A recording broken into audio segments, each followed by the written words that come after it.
When is the word given? All Well, right. We're yeah, live. gave We're it 20 live, seconds gentlemen. ago. Who are you calling gentlemen? All right, animals. It's better. Dude, it's one of the YouTubers I watch, Brian Turner. He turned vegan like a year ago. He's releasing a clothing line called Vegan Kings, and a hat. One of it, well, I think it's the only hat he released. It, instead of animals across the front, it says Anna Pals. Nice. Yeah. And a pals, huh? Yep. Hmm. Somewhat clever, but Mm-hmm. I think I could probably come up with a better one. So, Mike, I think I showed you the link to this before, but it finally came in. Oh yeah, I saw that. Yeah. Oh yeah. Nice. Those only like $37? I think it was 32 or 28, something like that. All right. Yep. Fair enough. Took like a month. I think it came from the UK. The UK. I think. Heh. I don't know how to feel about that. That's why it says like that Evan thing to do, because Evan's like a British guy's name or something. It's very traditional. Yep. James, what the hell are you talking about? I know all about British things. Because you spent a whole 3 weeks there or whatever? You're so funny. You make so many great fuck you. God damn. Now you're the angry black man. That's right. All right. Can you guys hear my air conditioner loudly? I don't hear it at all. No? Nope, I hear nothing. Okay. Excellent. You don't have to suffer. I mean, it's honestly not that hot in here tonight, but I'll turn it on and off periodically, I'll be the judge of what. Cycle. What's what? as the pros say. Is it raining there? No, it rained earlier. Oh, okay. Should be around 80 degrees right now. Quit looking at your fucking ASCII weather.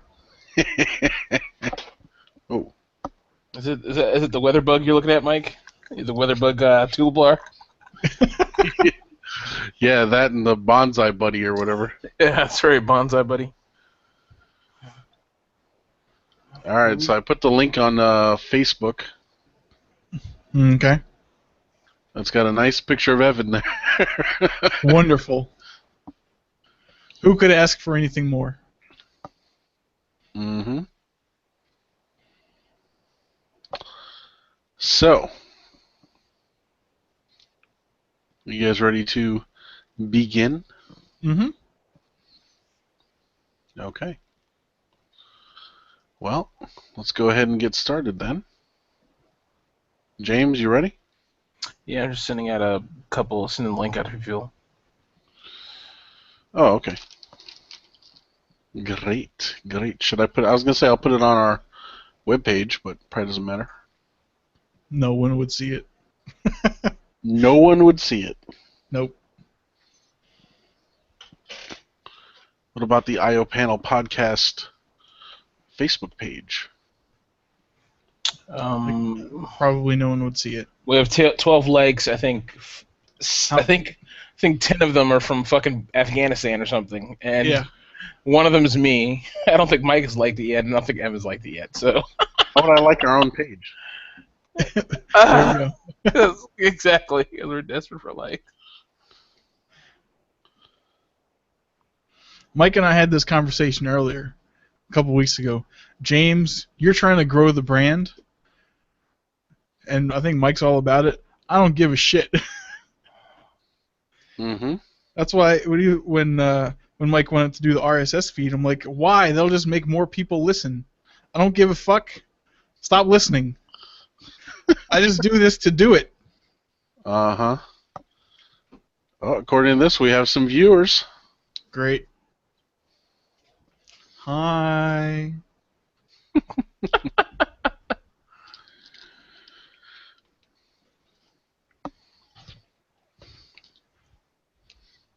All right, so Mike, come on. If anyone here wanted to off themselves on air, this would be the great time. That's right. Now's the time Finally got it working. to make an impression. Mm-hmm. Your final impression. That's right. Oh. All right. Let's get this dog and pony show on the road here. That's right. Bestiality confirmed. Mm-hmm. Eesh. All right. Evan, you want to count me in? 10, 9, 8, That's a lot. 7. Doing a lot. You been drinking today, Evan? No. All Oh, I right. see James is drinking. All right. That's right. Under Evan's instruction. I'm an enabler. He's like, let's do it live for real. So. Oh, like Okay. for real, for real?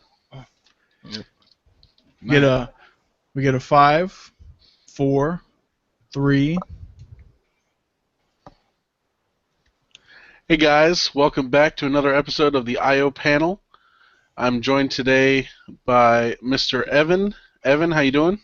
I'm doing very well. If you would like to follow my train of thought for just a moment, I found out about a new band this weekend called Thank You Scientists. I found out about them researching Periphery on the greatest website of all websites, Reddit, and found out that one of the members plays the shamisen, which is that like 1 or 2 stringed ancient Japanese instrument. So I was thinking about, oh man, you don't hear much about that anymore. What was life like back then? And then my mind went to how people used to call all people from the Asian countries Oriental.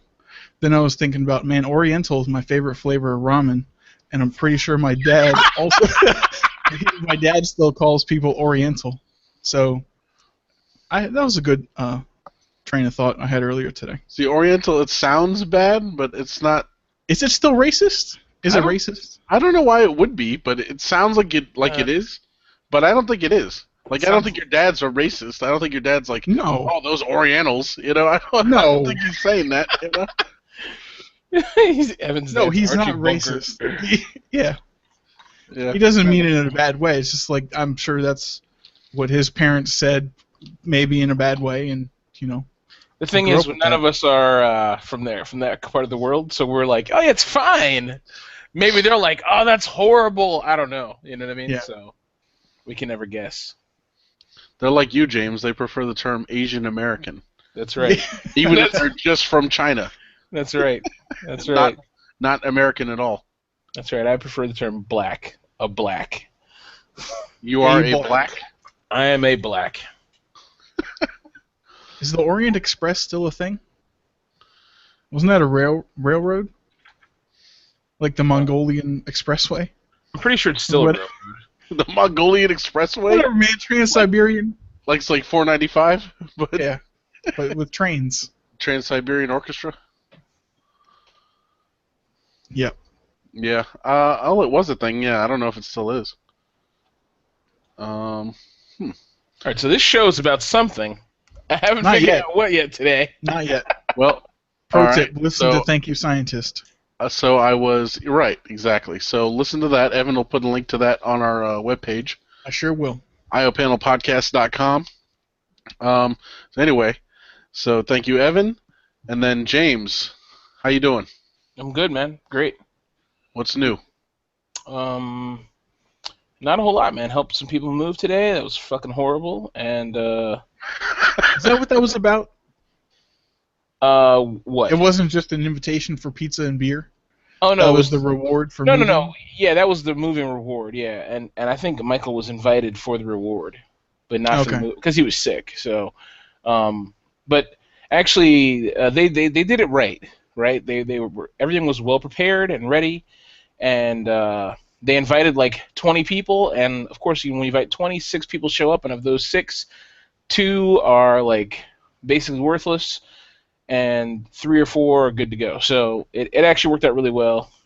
I was one of the ones who was good to go, and the 2 people who were moving were good to go, and a few people who helped were good to go, and one guy came, and bless his little heart, he was drunk, so he had to go home and sleep. He ran his head into the wall, and then he had to go home and sleep. That's So- great. Huh? Who was that? That was Dave, the gentle giant. Really? Yeah, the 7-foot man who like destroyed his scalp on the Hobbit home of Diana's living room. It's pretty awesome. But yeah, so otherwise it was alright. Yeah, Was you missed there- it, but it was you'd have had if you went you would have had to work, so it was fine. Everything was it's a pretty easy move. Pleased, pretty glad I did it. Was That's there a where- moving van involved, or did everyone just put shit in their car? No, it was all in various cars, and all the big shit went in my truck. So, Well, you knew that was going to happen when you bought that thing. oh, of course, yeah. It's falling apart now though, so I gotta get it fixed. Gotta get some work done. That's just extending your contract. Yeah, Mhm. basically. Yeah, you got to get yourself a BMW M Roadster or something. Yeah. It's like, I can take your toiletries. That's about it. Exactly. But yeah, that was all. I mean, I played a little Star Citizen 2.5 this weekend. The PTU debated buying No Man's Sky. Watched tons of No Man's Sky video and did a bunch of reading about it. What else? Set my desktop computer back up, which I'm on right now, on a dining room table. So my girlfriend's not liking that. Oh, you didn't put your actual desk in there. That's in the No. basement. Oh yeah, I finished my desk this weekend, and I think you guys saw pictures of that. So Yep. that was pretty good. I sent it to my dad for him to look at and peruse. He gave his approval. He said, "You are now my son." So I was like pretty happy about that. You know. Pass the test. Yeah, it was a good weekend overall. So, yeah.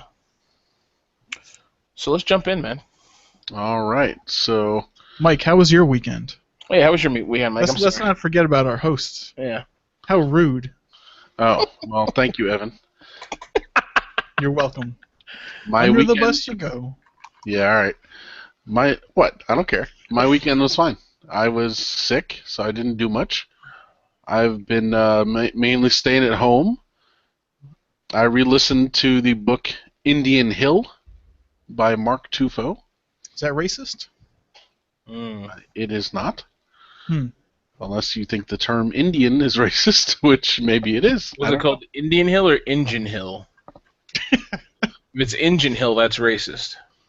Indian Or Hill. That's Or what red- we call it. An accent. Redman Hill.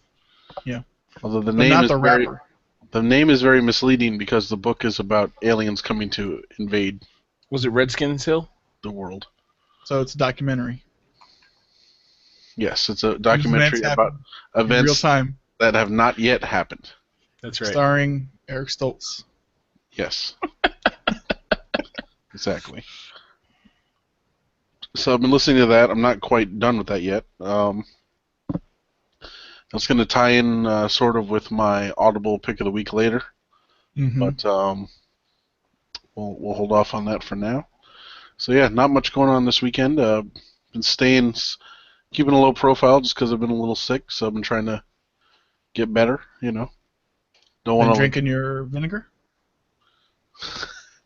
No, I have not. I don't Your- know that we Your have. cod liver oil? No, just been crushing up Sudafed, snorting them. You know. Nice. Taking them anally. Oh yeah, like It's fucking heroin. soup. Just like the heroin. Yeah.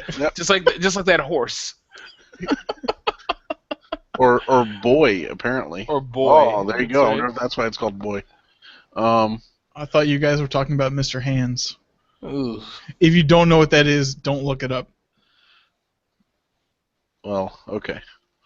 So you heard that everyone. Someone's looking it up. Yeah, you heard that, Evan. Don't look that up. I don't know what it means, so that's fine. Stay that way. No Okay. leeches. No boring a head in your hole to let the infected spirits out. Okay. We're all about medieval cures. All right. Shall we get into something legitimate? Eh, Oh, I saw a couple movies this weekend too. I don't know how I missed that. Yeah, I saw Star Trek Well- Beyond we can talk about that later. and I saw something else too. I saw Star Trek Beyond and He said Jason later, Bourne. fucker. Sorry. Okay. We got a sci-fi section for that. Okay. I'm gonna write it in there. I'll put it in the notes. Please Show do. notes. I didn't mean to yell at you. I was Forget I it. was happened. channeling Mike. It happened. It's already It done. did happen. Let's go. All right, so let's talk about news item 1: interplanetary mining. Yes, that is what I have called it. So Go ahead. last week we talked about a private moon mission being approved by several dozen U.S. agencies who probably should have nothing to do with it. This week we talk about Deep Space Industries, who is a company partnered with the government of Luxembourg. Ho ho! In 2017, they're going to be sending a small unmanned craft into low Earth orbit to test out certain key technologies that are required to investigate and potentially mine a yet to be chosen near Earth asteroid.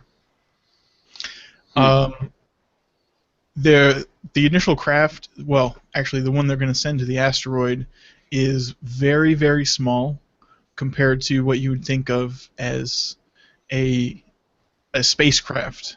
I don't remember the dimensions, but it's only going to be about 110 pounds fully loaded at takeoff.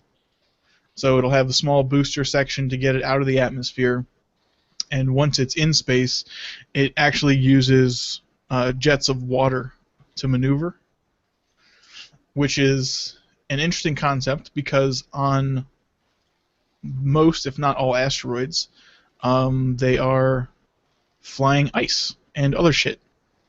So it will be able to, in theory, land, investigate, refuel itself, and return. That they hope to accomplish by the end of the decade. So still a few years. But they're hoping to create a foothold in the space economy, as they call it. Space economy, huh? Yep. Well, okay. So the group we talked about last week, they were one of the groups that was like saying how, they were saying how, oh yeah, this is going to be this is how we're going to have the first trillionaires or whatever like that, right? So the people who said that like first were these people like about 2 years ago, and they're the ones who were right. Like the first people who pull like, you know, fucking 35 pounds of platinum, pure platinum out of like some asteroid, you know, a day, they're going to be like billionaires, you know, trillionaires for real. Yeah. You know, until the market like gets destroyed. And that's like the other thing that people have to figure out how to deal with. Like when we can just pull fucking whatever we need out of asteroids passing the Earth, you know. But it's going to open up a whole new market. Like I'm looking right here, and this is a great website. I'll put it in the show notes here. It's Near Earth Object Program, and so one of the closest ones here in 2016, the closest approach date is August 11th. It's 0.0195 AU, astronomical units. So one astronomical unit is like ridiculous. So this is like, of course, a really small. That's the distance between the Earth and the Sun. Yeah, which is like a ridiculous amount of fucking distance. So this is actually pretty close to us. Yeah. But it's going to open a whole new industry up of like people being able to like, oh, like faster engines and like you know, competitions to build like what's the next propulsion technique and all this kind of stuff. It's going to be pretty amazing once this like really kicks off. I can't wait. I'm excited. It's going to be an exciting couple of years. Like a space race, a new commercial space race is going to take off and people don't even realize yet. Yep, and Elon Musk is going to be not giving a fuck from Mars. That's right, 0 fucks given, baby. He's going to have his own weird Martian economy. Yep. I'll be up there, dude. Muscovites and the Musk dollar. That's right. Hey, count Everything me will be called Musk. in. Ugh. He'll bring a series of Musk oxen, but since they're already called that, they'll be called Musk oxen. Is it like Aladdin? He's like, Yeah. is the gun Aladdin or Aladdin? Exactly. A great benevolent dictator, Elon Musk. Yeah, I'm with it, man. I'm ready. Emperor Musk, take me with you. bronze statues will be erected. Mm-hmm. Okay. Moving on. An article about deep learning, aka the launch of Skynet. A company named Nirvana, Nervana, is creating a chip that is optimized for quote-unquote deep learning and doesn't have any other functionality like normal Intel or AMD or IBM processors would. So they're making this this ASIC chip that is supposed to be 10 times faster for the system to learn than what's in use today. And each of the chips will have 32 gigs of high bandwidth memory, which is supposed to operate at 8 terabits per second throughput, which is way faster than our desktops, which is what we're used to is already slower than what's being used in like the botnets. Yeah, okay. So if it can learn 10 times faster, then What the hell is deep learning? That's like that's AI. a computer, a computer's ability to learn and understand from data sets. Yeah. As one of my other favorite YouTubers calls it, derp learning. That's actually a really great name for it. Yeah. It's a great name because computers are fucking stupid as shit. Yeah. It's like, do this math, dummy. I mean, I hope it works out just so I can see what happens if a computer starts to actually think by itself.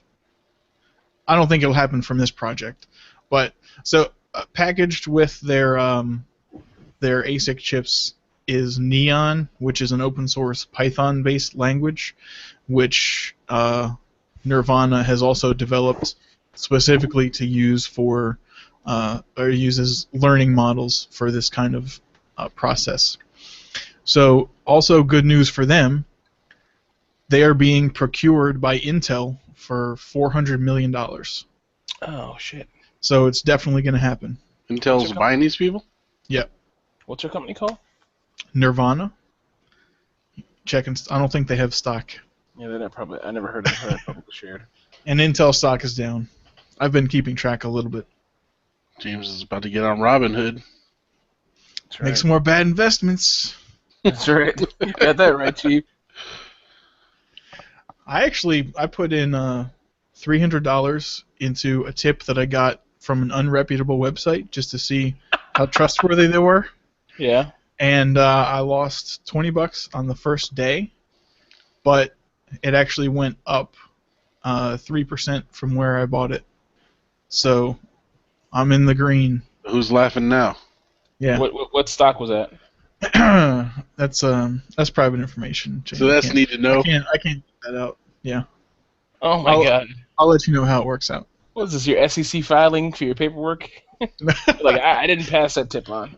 Yeah. No, it's protected private information.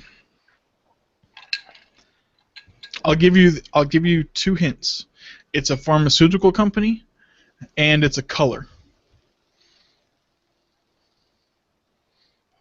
I'll have to look into it. I don't know.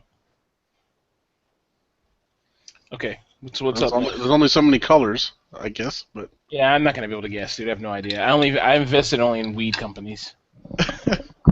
Oh, bad choice. How'd those do? After the DEA ruling. what was the DEA ruling? That marijuana will remain a Schedule 1 controlled substance. No, that's not gonna make a difference. Okay. Is the DA a law-giving body? Yes. No, they're No, an they're a law enforcement enforcement body. body. They can't pass any law. Okay. Yeah, and the stock. So XX 22nd Century Company, which is my main pot company, it's a penny stock. Not saying anyone should buy penny stocks, but this is, I think, I did research before I bought this one. Actually, I bought it because the name was cool and it was a penny stock. But then I did research and found out what kind of company it was, and so I'm pretty pleased. It was 75 cents a share when I bought it. It was $1 a share on Friday. Now it's 96 cents a share. I'm way in the green.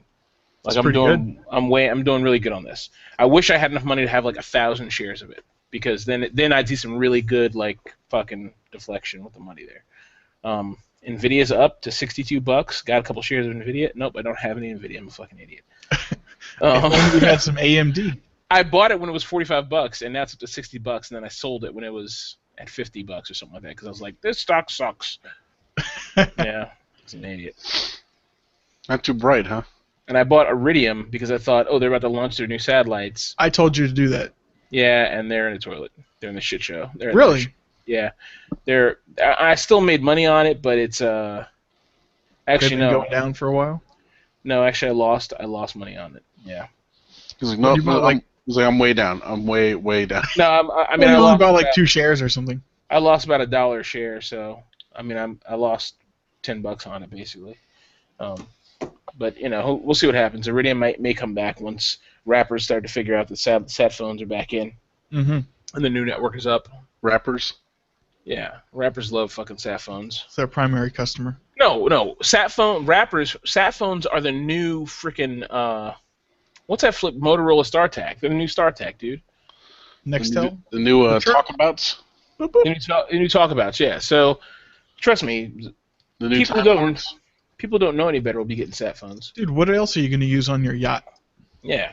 You need a fucking sat phone, dude. with T-Pain? Even if you can't swim and your yacht doesn't leave the thing, you know?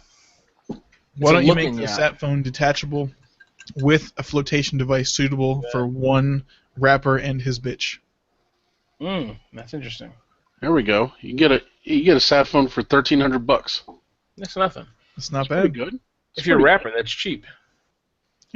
Well, And the depends new- on which rapper, but yeah, The new network is very fast. the new network. Very, very fast. Yeah. Let's get into this. Marion Barry died. What? Whoa. Why is this coming out of left field? I just saw this in the lineup here. Let's be clear. Marion Barry is dead. Oh yeah, he's been dead for a while. Never mind. That's right. He's been dead for a while. This is That's his right. son, Marion C. Barry, it's Christopher, and he actually went by Christopher until the last couple years. Then his dad died. He started going by Marion. It's a cheap Thanks. trick for recognition. So he was 36 years old. He died last night / this morning, and it looks like it was drug related, like a drug overdose. Why the hell would he? People are stupid. Runs in the Dude, family. you know the first thing I would have done? No, stupidity doesn't run in families. Just fucking stupidity is a Or human drugs. fucking human curse. That doesn't run in families either. That's just fucking. He should know better more than anybody else. And Marion Barry was a functional drug addict. He's like busy being a fucking mayor and doing fucking crack. I mean, there's a big difference between him and this fucking guy who I This didn't even guy know existed. This guy, he was chasing the dream, James. He's What, chasing something. Chasing the dragon? Is that what Chasing it the is? dragon, yeah. Yeah, that's what it is. That's right. Tracing the dragon on the back of a Pegasus. Now look, if my name was Marion fucking Barry, I'd be running for mayor in D.C., dude. And then governor of fucking Maryland or something. Like this guy's He stupid. ran for his dad's, Council seat. council seat or whatever, but he didn't win in the last election. Damn. Maybe he should have. Maybe it's a good thing he OD'd. Jesus Christ, man. Because if you can't real name recognition of a fucking DC hero like Marion Barry, then I don't know what to tell you, dude. You need to pack it in. You need to get on the Musk moon trip. So you got to go fucking start cleaning up the Musk household so you can go to fucking moon and start over. If you can't do better than an admitted crack addict, you got nothing going for you. I mean, well, no, it's not even that he was an admitted crack addict, dude. Marion Barry is a fucking DC hero, whether he's a crack addict, loves prostitutes or not. You know, like people in DC love this fucking guy because he did do a lot for DC.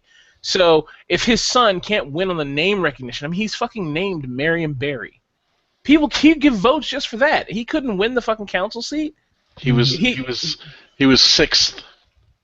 There's a lot, dude. Oh, yeah, man, pack it in, dude. 8% of the vote? Yeah, He something can't like even he can't even get on the Musk trip to Mars, dude. It's not even double-digit material. It's horrible. I mean, obviously it's horrible when anybody dies, but honestly, when fucking people are like, oh, he's a drug addict, this, that, other thing, I don't know. It's like, feels like natural selection or fucking the culling happening. It's like, whatever, dude. Fucking. The culling. The culling, yeah. I like that. Yeah. The Wraith from Stargate Atlantis. People who are watching this live are like, James is a maniac. Well, speaking of the culling, there's one other thing I wanted to mention before we move off from the news here. Did you guys hear about there was a explosion in an apartment building Yes. in Silver Spring? Yeah, Silver Spring, Maryland. Yeah, I heard about that. Yeah, so there's a apartment complex, I believe it's called the Flower Branch Apartments. Yep.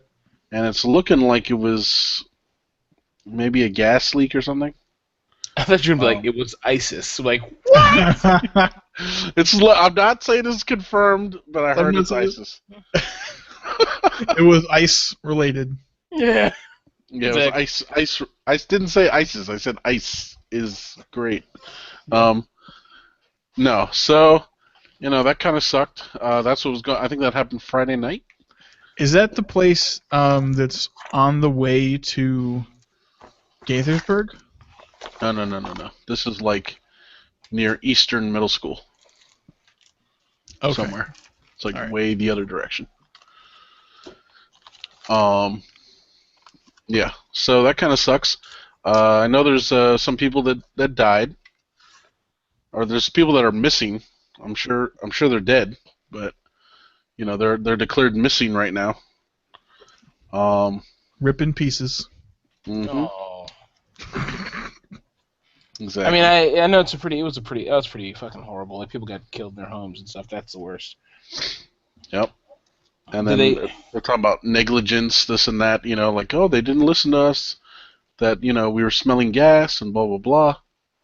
So I don't know. It'll be interesting to see what happens with that. Well, somebody's gonna get rich. I don't know if you remember at the apartment complex I used to live at, there were 2 fires, and one building very near me was, basically burned to the ground, Oh God.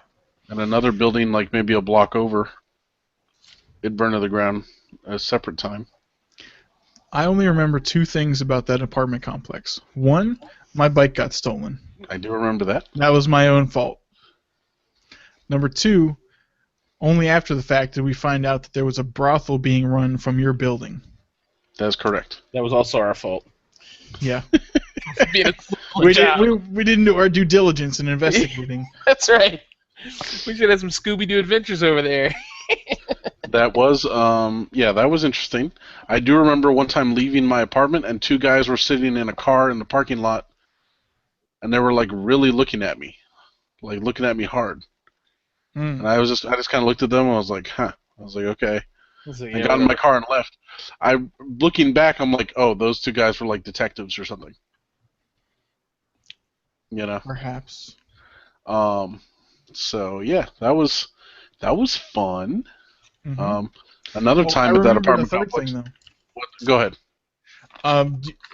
Mike, you probably don't remember him. Do you remember a guy named Tristan we went to high school with? The name sounds familiar. In our class. I don't remember what his last name. Tall black guy. Name sounds familiar. He was found in your apartment complex in the trunk of a car with a shotgun wound to the stomach. Are you serious? Oh, that's who was there? Uh-huh. Oh, I didn't know that. Yeah, it was Tristan. Oh. Good old Tristan.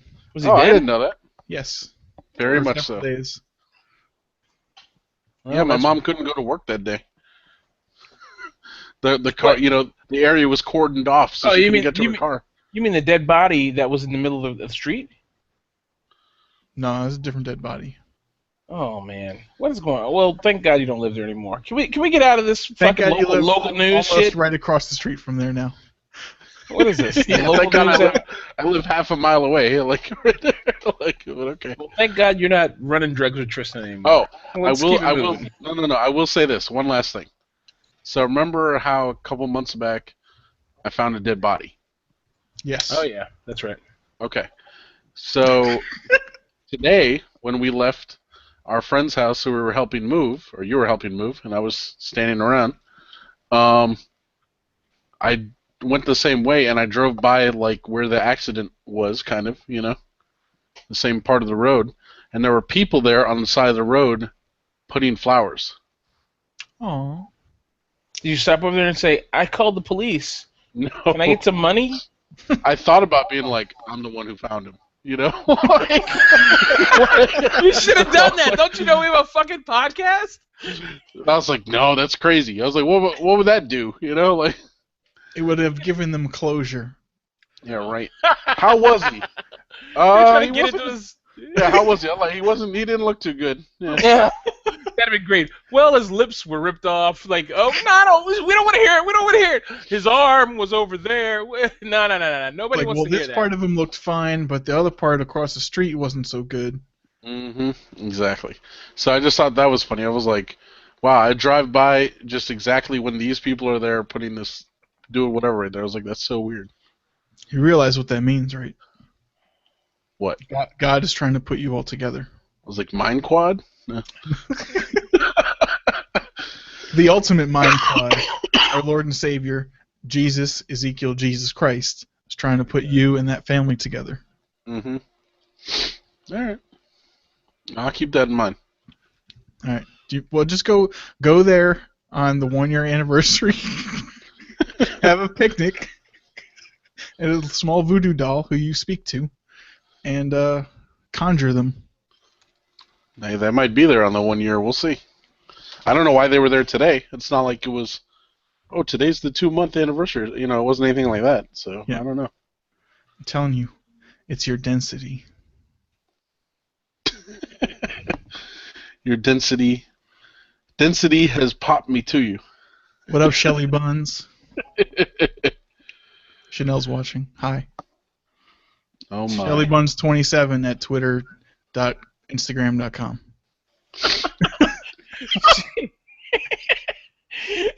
She saw the show. She said, "Is it over?" Because we're just talking about whatever the fuck. This isn't news. It is not news. Oh. No, it's not. Moving on to some actual news. Facebook is making changes to circumvent ad block, which I personally have noticed. What? Gentlemen, have you noticed? No, but I normally only access Facebook from my telephone. How do you keep in contact with everyone? Facebook is the only portal to the internet. Yeah, man, and I'm constantly on it on my telephone. Okay. Well, I guess it doesn't apply. But they're making the HTML of their website indistinguishable. Sorry, the HTML of their web ads supposedly indistinguishable from the normal content you would see. And I have noticed quite a number of sponsored content lately. So you can mostly opt out by visiting the ad preferences settings buried fucking somewhere in that god-awful mess. Good luck finding it. Or click on the link in the show notes and it'll guide you through. They hired a research company to examine why people use AdBlock, and it turns out most of them just used it because a lot of the ads were interrupting their browsing experience, not necessarily for security reasons. So they thought if they can make it more seamless, then people won't mind. And they're probably right. So their ad revenue will likely go way up. Because, Mike, as I sent you the link for the greenish shoes, I saw those on a Facebook ad. They got your number. They do. They know I have a shoe problem. Indeed you do. Yep. It's quite a long article, actually, so if you do visit the show notes and click on Facebook forcing ads, you can read all about it. Nice. All right. So, next we have an article. All right, so everyone panic. All right, is everyone panicking? Okay, I'm ready. So this hack lets you unlock every Volkswagen sold since 1995. Oh my god. Yes! Why didn't you just say just Evan panic? Right, because he's a Volkswagen Nazi. But Oh, see what I did there? No. Forever and always. Dude, super inappropriate joke. Yep. Sorry, I saw it on 4chan. I was going to send you guys the video, but I lost it. Oh. Someone was streaming a game. This was in a You Laugh, You Lose thread. And someone was just asking a random question. How do you say virus in Polish? Two guys in the background looked at each other, smiled, and said, Jew. Oh my god. That's horrible. What the fuck? Yeah.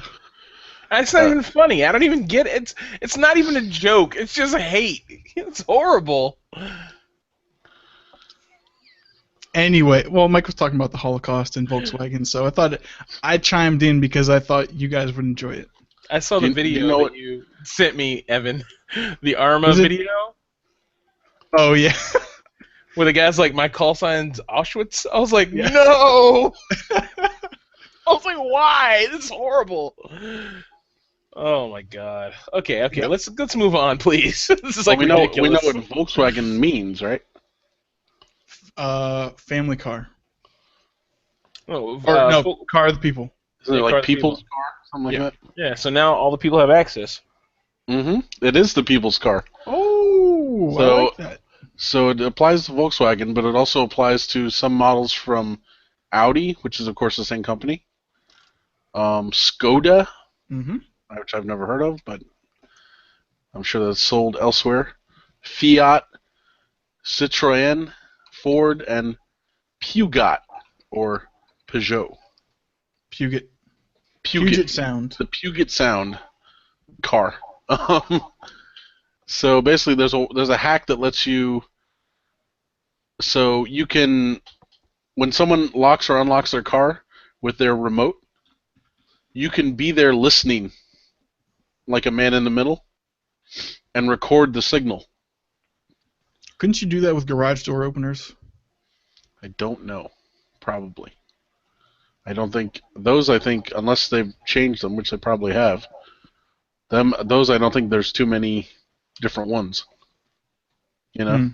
But anyway. So with these things, you can with this little device, you can be listening when someone transmits their code and record it. So then you can do it yourself later. So there you go. All with a Raspberry Pi and some other fairly cheap equipment, apparently. Yep. This says an Arduino-based RF transceiver. Oh, it's even cheaper. Yeah. That's okay. Even if someone gets into my car, my security system, aka manual transmission, will keep them from getting anything. I don't keep shit in my car. Here's another thing. It says also read RollJam, a $30 device that unlocks almost any car and garage door. So there you go, Evan. Perfect. Don't you have a garage? Yes. And is the door from the garage to the home locked? Never. Aha! We found a chink in the armor. Yes. Racist. What the hell? I knew you were going to say that. It's okay. All right, so, folks, if you bought a Volkswagen, you've already lost. Get a club. Yeah. Put it on your steering wheel. Aren't those universal keys? No. You sure? Yeah, we used to have one of those. We had a couple of them actually. All right. So next we have a story about Microsoft. So you know, Microsoft they have a feature called Secure Boot. Mm-hmm. That's linked to the latest version of, you know, like if you buy a Dell or an HP or something, they can turn on this Secure Boot feature so you make sure that only an authorized operating system loads and blah, blah, blah, blah, blah. Yeah. So it turns out the keys have been leaked, so it's now possible to bypass this. I know they caught a lot of flack for that because you couldn't, you know, put BSD or Linux on some machines. I don't remember if there was a reliable way around that. but I think this will probably go largely unnoticed. Did they say who leaked them? Was it like an accident left in a plain text document somewhere in Windows 10 update? Or was it a disgruntled contractor? It's not clear from this article exactly, but I'm sure we could probably find another article that talks about it in greater detail. I wonder if they gave them to Dell or something,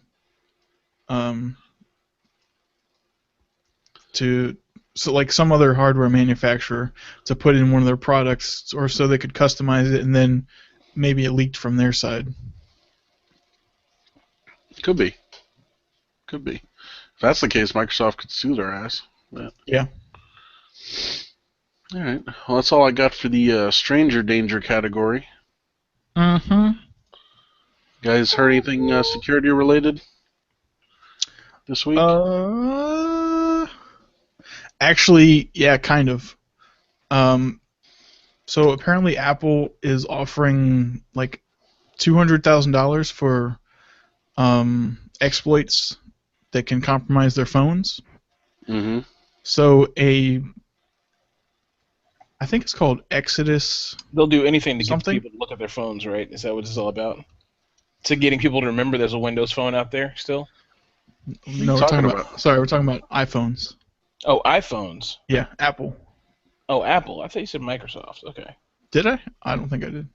Okay. Maybe. So Apple offered $200,000.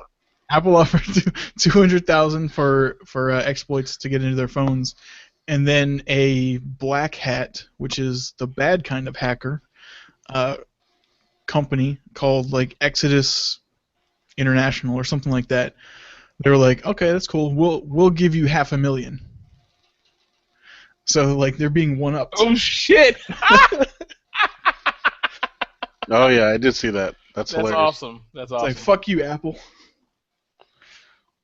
So we'll see where that goes. Yeah, that's pretty funny. I like that. So they're a black hat company? Mm-hmm. How can that? How is that a thing? I don't know. Or is it a company or a hacking club? I'm sure it says company, but I'm sure it could be a shell company, or they could have something legitimate, or who says it's in the U.S. It could be, a state-owned Israeli company like the ones who broke into the last famous iPhone. Yeah, right. Damn Israelis. All right. Racist. It says the company's called Exodus Intelligence. There we go. So maybe it's open source intelligence or something. They're called an exploit trader. Jesus. ExodusIntel.com. That doesn't sound good. Don't click that link. See if they got stock in there. Yeah. I want to invest in these folks. Sound like good people. Mm-hmm. And they're doing iOS 9.3 up to $500,000, Google Chrome up to $150,000, Microsoft Edge, which is the new web browser in Windows 10, $125,000, Firefox $80,000. They do and others for Windows 10, Adobe Reader, and Adobe Flash. What are they giving for Internet Explorer? Like 8. It's not even on the list. They'll give you a marble. Like $15 and a kick in the pants. Dude, they're willing to pay you by check, wire transfer, Western Union, or Bitcoin. Ooh. Nice. So you don't get caught. Uh-huh. Yeah, but there have been Bitcoin hacks recently too. Yeah. Taking a wire transfer so you can just sound like you're from 1870. Mm-hmm. That's right. Can you wire me the money? Yeah. Or you're an awesome fucking Austrian fucking super thief. Yeah. So you should see it hit your account any second. There it is. It's like, yeah, I was arrested for wire fraud. It's like, what the hell is that? Honestly, I'd love to be arrested for wire fraud. That says a lot about you as a person. You're in that I own a Maybach, but I steal from like professional football players, like Zone. Like you steal in the hundreds of thousands of dollars, or the You steal from millions of Mark Cuban? dollars. Yeah, you steal it from Mark Cuban. You know, you steal from people who put like ex-Navy SEALs after you. You know, that's the kind of people you rob. Wire fraud. I like Classy. It's the best kind. Mm-hmm. that. All right. So next, got a couple Audible-related things. I will start. I will start by actually saying this. Every time that you guys talk about an audiobook and say the words "I read," in my head, I'm like, you didn't read that shit. Don't So worry, this everyone is- else does too. This is an article about whether your brain thinks you're cheating by listening to an audiobook versus reading.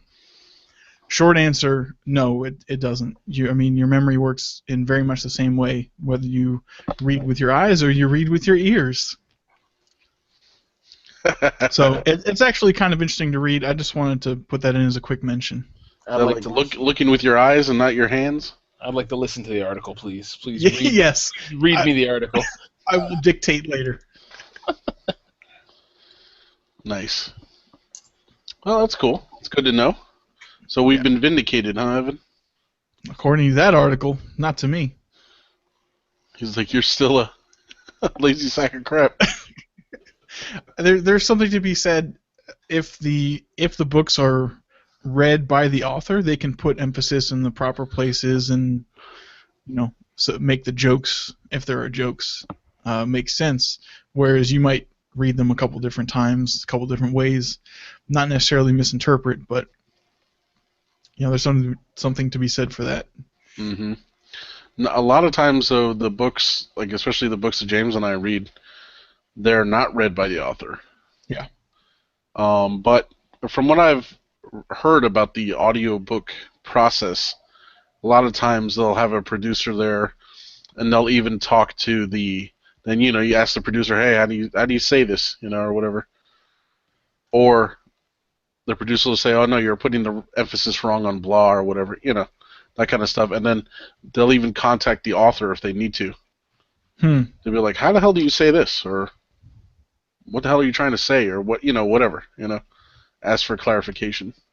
Do you think most authors don't read because it's like they don't think it would sound right? Or there are certain people in the voiceover community who just have the golden voice. Yeah, I mean, there's a lot of people that's what they do. That's their thing. Yeah. Just like actors, Yeah. I mean, it's the same. Those skillless slobs. Yeah. They can only do one thing. It's a similar kind of thing, I mean, I have read books, listened to books that are read by the author, but usually they're books like kind of like autobiography kind of books, not usually like a sci-fi book or something. Good. I did actually listen to a fair amount of the first half of the book Salt, Sugar, Fat. I told you, Mike, I was listening to it on Monday, I think. The first hour was really good, but then they started into like the backstory and life stories of the advertising people who made Fat the enemy and Sugar the savior. And it was like on his first interview, he wore this suit, and I was like, "Fuck off!" The middle of the book could just be eliminated. But that's not Audible's fault. That's not the reader's fault. Sure. It's the author's fault. Kill the author. No. Yes. Don't kill the author. Okay. But the first hour of that book will make you never want to eat sugar again. Oh, I'm sure. So salt, sugar, fat, huh? Yeah. Sugar's really horrible for you anyway. That's Michael Moss. I have no idea who wrote it. Yeah, Michael Moss. Salt, sugar, fat. Okay. The American Way. Exactly. I'll put a link to that in the show notes so people can check it out. And I might actually get that with my next credit. I still have a credit pending here. Well, not still. I just got a new one from my monthly subscription. Mm-hmm. So I might go ahead and just pick that one up. It sounded interesting when you told me about it the other day. So Now, if anyone out there does not have a subscription, how would they do that? That's a very good question. James? IOpanel.com/James. Say the right link. Like Audible Trial. audibletrial.com/IO. It's audibletrial.com/IOpanel. That's what you put in. You go to that site, and then you can go sign up. The show gets a little bit of money, and you get a free account. You sign up. You don't have to pay for anything, and you get the book. You get one book, and you get to keep the book when you're done. Any book in their catalog, which is over 180,000. Mm-hmm. Pretty good. Yep. The link is on our website. Go to iopanelpodcast.com. It's over there on the right-hand side. Just says Audible 30-day trial. So you guys can always find it there if you need it. I've had an account for several years now. I do one book a month. James, I believe, has been doing the 2 book a month thing for a while now. I exceed it like a psychopath every month. I probably do 6 books a month. Wow. 6 or 7 books a month, I think. That's a lot of money. I'm a maniac. Yeah, I spend a lot of money on Audible because I love Audible. The books are amazing. I love listening to books while I'm driving my commute. My girlfriend's talking to me. I just slap the earbuds in and just don't listen. I do not do that. I'm totally joking. Just but tune it right out. No. It's honestly, I love Audible. It's great. It's good. It's good fun. So, I've listened to many books. I have hundreds and hundreds of hours of time. Matter of fact, a great book that they're making a movie, Girl on the Train. If you haven't, the movie's coming out, and the trailer kind of gives it away. But the book is so fucking creepy. It's so creepy I couldn't finish. Really? It. I've been seeing that on Audible. Dude, they're pushing that a lot. Look, Michael, you listen to that book, your head's gonna pop like a fucking balloon. Okay, the book is like, what a twist. It's like M. Night Shyamalan, written by M. Night Shyamalan, and it looks so fucking creepy. It is so fucking creepy and so weird that you won't even know. It's not a horror; it's like a thriller thing, but you don't even realize like what's happening until it like hits you in the face with a baseball bat. It's nuts. It's a great book, honestly. It's a really awesome book. I'm sure lots of people have heard about it. Some people probably read it. Some people probably listened to it. They're making a movie, and I think they picked all the right characters. It looks really good, so we'll see what happens. The trailer gives away too much, I think. The trailer gives away too much of the book, and the book doesn't give anything away. The book, you have a completely different idea about what it's about, so I think the book is a much better way. So yeah, you guys can get Girl on a Train if you're interested in that book. You can get it on Audible for free. Listen to it on your metro ride to work or your train ride or when your spouse is talking or your boyfriend or your girlfriend's talking and you don't want to hear them. You slap the earbuds in and you listen to Girl on the Train. It's a great book, and you can get it for free on audibletrial.com/IOpanel. Thank you. Yep. Let us know how it is. I know, Michael, you have a book in there that you listened to this week. So this week, as I mentioned earlier, I re-listened to Indian Hill by Mark Tufo, but he actually had a new book released on Saturday, Lycan Fallout 3. So he has a book series called Zombie Fallout, which is up to like number 8 or 9 now. But around Zombie Fallout 5 or 6, he decided to kind of split it off and do another series called Lycan Fallout. And for those who don't know, a Lycan is basically a werewolf. But this is based in the same universe as the other books, right? Like you can, if you listen to one of these books, you can listen to all of them. Mm-hmm. Yeah. Oh yeah, absolutely. So it's this, same characters and everything, and it's pretty interesting. So Zombie Fallout is obviously about zombies. Lycan Fallout's about werewolves. Although in the book they actually make a distinction between lichens and werewolves. They're similar, but they're not the same. So, just something to keep in mind. But I picked it up. I actually pre-ordered it on Audible. So as soon as it was released, it was available for download. But I haven't actually had a chance to start listening to it yet, so I'm probably going to do that this week. I'm looking forward to it. Obviously, I have Lycan Fallout 1 and 2, which I love. Now, James, he's done with Mark Tufo. After book 3 or 4, I think, of Zombie Fallout, James had enough for some reason. No, I listened to like fucking all the way to like book 37 of that freaking series. I don't know. I think that series goes to like 8 or something. I think I got to like book 6 or something like that.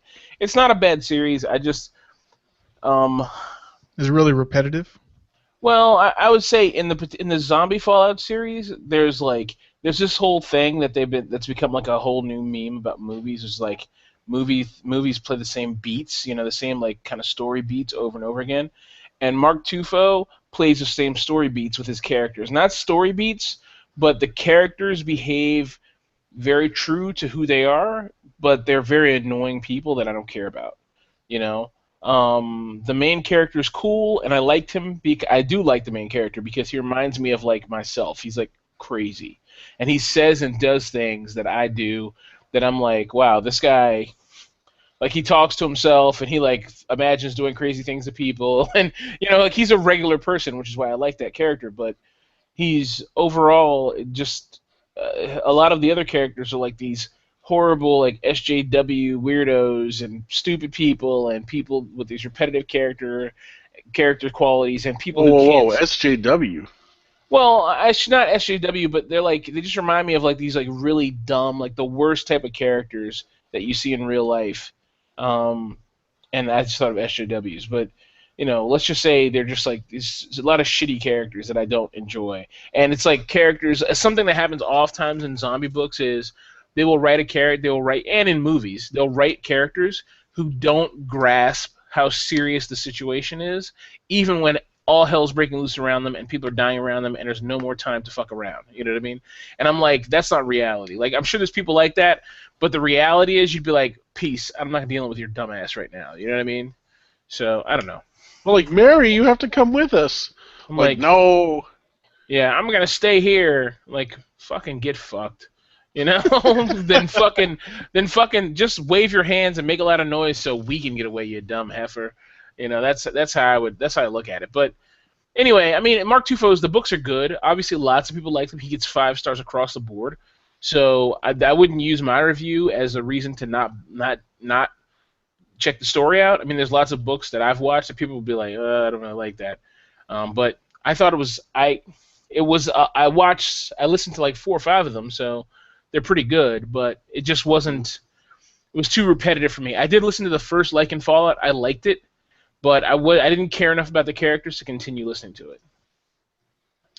There's another spin-off series where Mark Tufo and another author, what's his name, Michael? It's either John O'Brien or Jack John O'Brien. Yeah, John O'Brien.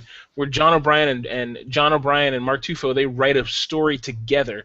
And the way they did it is so well done. They probably like wrote the chapters and then emailed them back and forth to each other for them to put their parts in, and then they had someone else make it a story, or they made it a story together. I don't know what they did, but it's really well written, and it's about their two the 2 main characters from their 2 books. They come together to make this like really great story, and it's very interesting. And they go to another dimension, and all this weird stuff happens, and it's cool. And I'm waiting for that one, but that's taken a long time just because it's 2 authors working together along with all their other projects.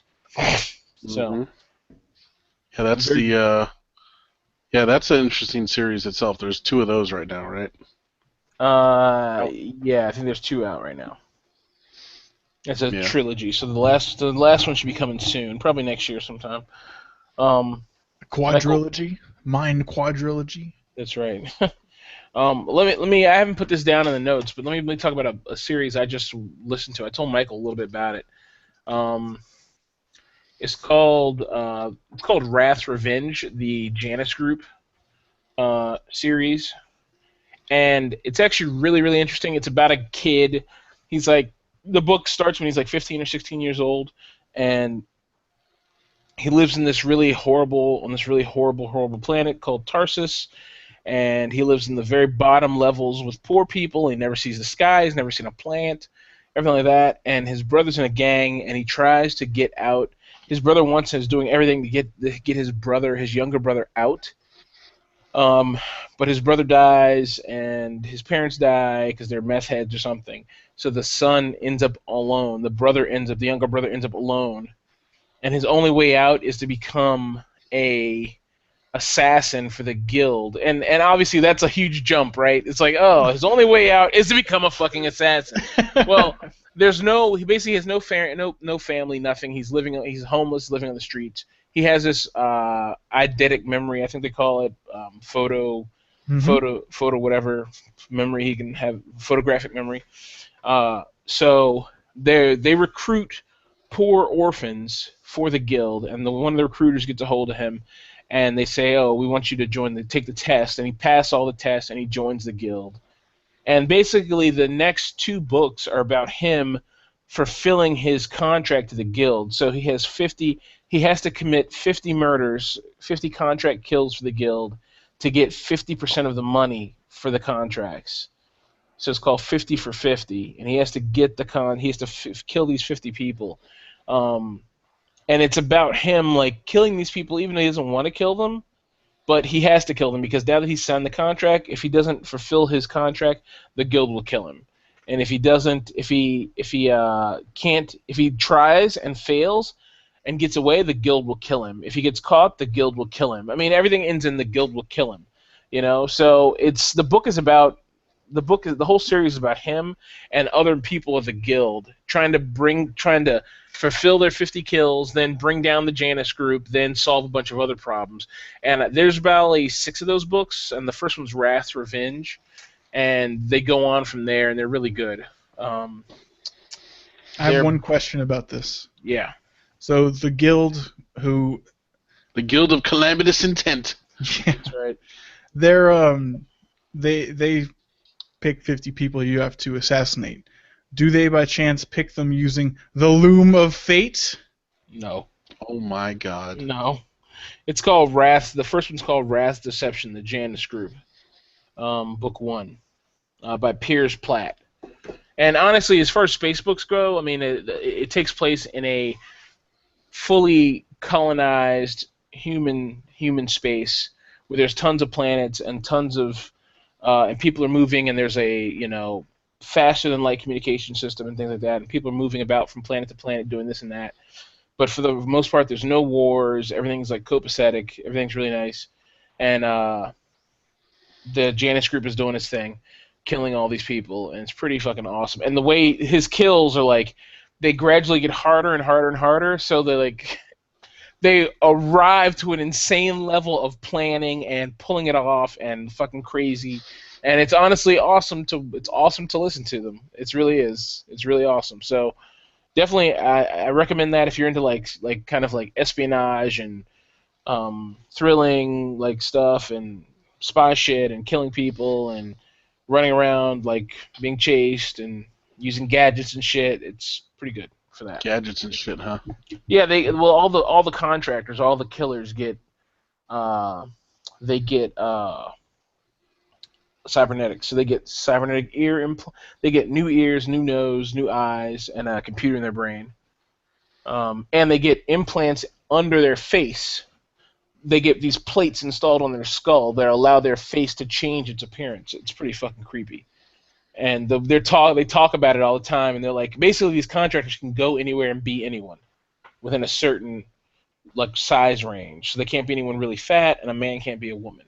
But otherwise, it's pretty amazing. It's pretty cool the way it's written, and it's written that the suspension of disbelief is there, right? So you kind of believe that in this future this is happening, and you have no exception with it. It's a pretty good book. What's it called? The first one's called Wrath's Deception. Loom of Fate. No, not the Loom of Fate. That's a horrible movie. I want you to know that. It's not. It is. It's a great piece of fiction. Yeah, right. It's horrible. And a lazy writing, lazy fucking everything. Nobody gives a shit. They're Bend like, the bullet. It's a Loom of Fate. Bend the bullet. Yeah, the loom.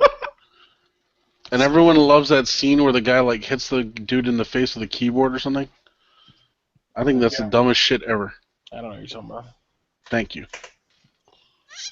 You know who the dude who got hit is, right? I don't know who either of those dudes are. Because they're both dead in a ditch somewhere. No. Although, Michael, I feel like the main story, the main character in that movie was the character in the movie we watched today, Dracula: The Untold Story. I'm pretty sure it's the same guy. I don't That know. was terrible. The main character is James McAvoy, who plays Who the hell is that? Professor Xavier in the newer X-Men movies. Oh, okay. And his boss, who he hit in that movie, is Chris Pratt. Are you serious? Yep, So that's before Chris Pratt was anybody. correct. And James McAvoy. Correct. I guess that was really before he was anybody. Although he started in this movie Wanted with Angelina Jolie and Morgan Freeman. What is Morgan Freeman doing in this movie? That's what I want to know. Controlling the Loom of Fate. Yeah. Although, you know what movie was not terrible? Salt. I put them on about the same level. Really? Yeah. Salt's way better than fucking The Loom of Evelyn Fate or whatever. Salt with Liev Schreiber. Yep. I didn't think either of them were great. I think the only thing that I makes liked it. Wanted funny to me is the whole Loom of Fate bending bullet piece of fucking ridiculous bullshit. That it The is. other one is trying to be somewhat legitimate. Yeah. Yeah, true. Yeah, James and I today, we watched a movie, Dracula Untold. It was on HBO. Was it on HBO Women? Because it sounds like it should be on HBO Women or the Hallmark Channel. It was starring a guy who looked like the guy Oh yeah, Luke Evans. who plays Loki, but Okay. it wasn't him. It was, this Luke Evans He guy. looks like James McAvoy to me. Look at him. Is it Chris Evans' brother? Who the hell's Chris Evans? Captain America? No, this guy's some British twat. Yeah, he's from Wales. Mm. Mm. He's the bad guy in Fast and Furious 6. Which one is that? That's the one. I don't know. Shaw. Oh, the guy who gets killed or in the hospital. He's That Shaw's brother. that the other guy Jason avenges. Statham? Yeah, he's Jason Shaw. Statham is avenging him. Yeah, Jason Statham's brother, and Okay. he plays Owen Shaw. Yeah. He drives one of the cars that's a wedge. Yeah. Oh. Okay. I don't recall that, but Where you drive under other cars and it flips them over. I guess Not I don't that one? remember that movie. So Your word? I'll take it.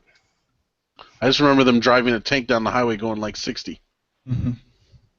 And I was like, okay, do tanks go that fast? A. B, how do these people just know how to drive a tank? Dude, tanks Okay. are easy to drive, dude. Shut the hell up, James. By the way, I take back any sarcasm. I have seen Dracula Untold. You I didn't know serious? I didn't know it was that, but yeah, I've seen it. But why have you seen that? I don't know. Well, A couple you're years just, ago, I was bored. you're just tuning around and you found it, or? No, I'm sure I downloaded it. Oh my God, This Evan. is like a former underwear model. Who is this fucking guy? Jesus. He was also in The Hobbit. Yeah, apparently. I've never seen any of the Hobbit movies. They're okay. Lord of the Rings is better. Tolkien is best heard of and not ever spoken of. Okay. Let us continue. Yeah, I don't know about all that. I don't so- get why people love Tolkien. I don't get it, man. Why? It's just I don't care fucking either. I've never read or listened to any of that shit. medieval I don't give a bullshit. I fuck. don't get fucking hobbits and fucking rings. It's like, doesn't even make any sense. The Ring of Light, blah blah blah, bullshit. Fucking Sauron's fucking Darth Vader fucking past. Come on, man. It doesn't make any sense. It's weird. I don't get it. I don't get why people are so worked up about it. They're like, Tolkien's a fucking, they fucking jerk off and shoot it in the air and catch it in their own mouths because they want to fucking just swallow Tolkien whole. It's stupid. I don't get it. I don't get it either. He's one of the great authors of the 20th century. Yeah, The apparently he 19th century. is. I don't get it. I'm confused. Well, I he don't know. created a universe. He created a fucking language that's a Look. legitimate language. Read a fucking book. There's plenty of people who've done that. Okay? Okay. Not you, but those people who are like, oh, Tolkien, hallelujah. Okay? There's a lot of fucking Klingons of language. It is. So is Mike. What's it called from Fifth Element? I don't know what it's called. The fucking Lilu language. Yeah. Dothraki's a language. No, I refuse. It is a The, language, though, but it is a What language. is it called? Dothraki. It's like the language of the ancients or some shit. I don't know. I don't remember what it's called. From Fifth Element. Like, there's people who their whole job is like writing crazy languages. What the hell's Dothraki? It's from Game of Thrones. Ugh, Step your fucking game up. Dude. that's another one I could give two shits about. No, Game of Thrones is great though. It's great. Like, Is the show great? Tolkien or whatever the fuck the name is shit. But Yeah. this other thing is great, right? Because- The guy who probably inspired George R.R. Martin to write in the first place is garbage. Okay, look. I mean, I don't give a Have shit. you read By any or of that. listened to any of the books, or are you just Dude. going by the TV show? No, the whole Hobbit things are horrible. The whole concept of these like have so, furry you just foot proclaimed midgets. you proclaimed that you never saw or read any of them. I saw the first movie. Mm-hmm. I saw the first trilogy or whatever. But this new one, Okay. I'm just like, okay, it's a money grab. They're It like, is. no, let's do this fucking other thing. I'm like, I dude, mean, I don't want a they made- prequel about this fucking shit I don't care about. It's okay. They're not great. They're not great. Nobody likes them. People are like, whatever. I was forced at knife point to see the third Lord of the Rings movie and the first two Hobbit movies. Who forced you at knife point? Well, nobody forced me at knife point, but but My alter James, ego. James, you were supposed to go and see the third movie, and you couldn't, so I went in your stead for some reason with some of your friends. That was kind of weird. So, but Claudia, whoever, I don't know. I don't even know what you're talking about. Well, it happened. I don't even remember the movie. I really don't remember the movie at all. How can you even see the third one and you never seen any of the other ones? No, I haven't. And then I saw the first movie with Evan's best friend, Michael Perry. I saw the first Hobbit movie, I'm sorry, with Is that- Evan's best friend, Michael Perry. That was your date? Yes. And then I saw the second Hobbit movie, also with Michael Perry. Yeah. Solid relationship. Honestly, the second one, The Desolation of Smaug, was Smaug. Let me full. get that Smaug. The movie was basically pointless. There was nothing of use in any of it. I only cool couldn't name- I the couldn't names- tell you what happened in either movie. I really don't remember. So It's alright. Desolation of Smaug. It's kind of Smog or whatever. It's got a cool name. Smaug. Maybe I'll name my fucking ship in Star Citizen the Desolation of Smog. Then people will say, Tolkien, bro! Woo! I'm like, get fucked! Oh, a little double meaning there. yeah. You hate it, but they think you love it. That's true. Yeah. Mm-hmm. Exactly. Huh, I like it. Let me see if I'm listening to anything else that I should mention in this little section here. Well, why don't we go to? You got a lot of stuff to talk about here in the next section Yeah, true. in Let's- sci-fi. Who put this Dyson sphere thing? You put that I in? did. I put it up there. All right, let's talk about the Dyson sphere. We keep on hearing about this. Dyson's Disosphere. Yeah. So this is Uh-huh. just kind of like an update on our previous story. We talked about this a few weeks ago. Basically, the whole and I got the whole freaking crazy. Is this the alien megastructure theory? Yeah, exactly. Okay. Exactly. Apparently, in the last 4 years, another 2.5% of it has disappeared. Yeah, I saw that. Erratic dimming of KIC 84625 852. 1,480 light years away. Apparently, 2.5% of its dimming has dimmed, and now it looks like objects are blocking the front, like things are flying into the star. You know, I don't know. It's a long article that talks about this. It's very interesting if you're into that kind of stuff. I'm sort of into it, so I read it, but I think they did something that I'm going to call reverse projection and figured that over the last 70 years or maybe as 100 years that 20% of the sun's light has Yeah. been blocked out Yeah, and they have actually progressively. they say here that they have They use the technology from the movie Deja Vu to They called in that out. Denzel. We're like, Denzel, we need your help on this. He's like, got you. yeah.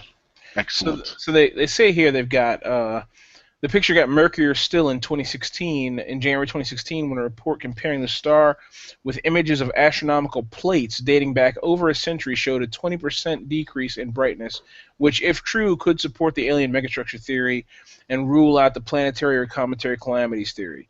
If So, true, so it could not be true. well, some people think it's just shit hitting a sun, or a planet's exploded and it's hitting the sun, and what we're seeing is debris blocking the light because it's so erratic. You know, and honestly, I kind of believe that because the way that they discuss the light fall off, debris, it's not what consistent. kind of debris? No, like a planet exploded or something, or like an alien used a fucking massive like star killer and fucking shot Massive? a planet. A massive star killer from fucking Brooklyn, or from fucking Wicked Smart. fucking Wicked Smart, you fucking Boston. How about them apples? Boston. Yeah, so they figure some alien, shot a death ray into a planet, blew up the planet. Alderaan is now falling into the sun, and so that's where we're seeing all these bits, like it's bits. But It'd have to be a lot of bits though to actually block a lot of light. It's a fucking planet, so there is a lot of bits. What are you talking about? If they blew up the Earth, let's say the Earth blew up tomorrow, right? Jesus. There's bits everywhere. Mm-hmm. Would it be blocking the sun for people that are 1,400 light years away? Depends.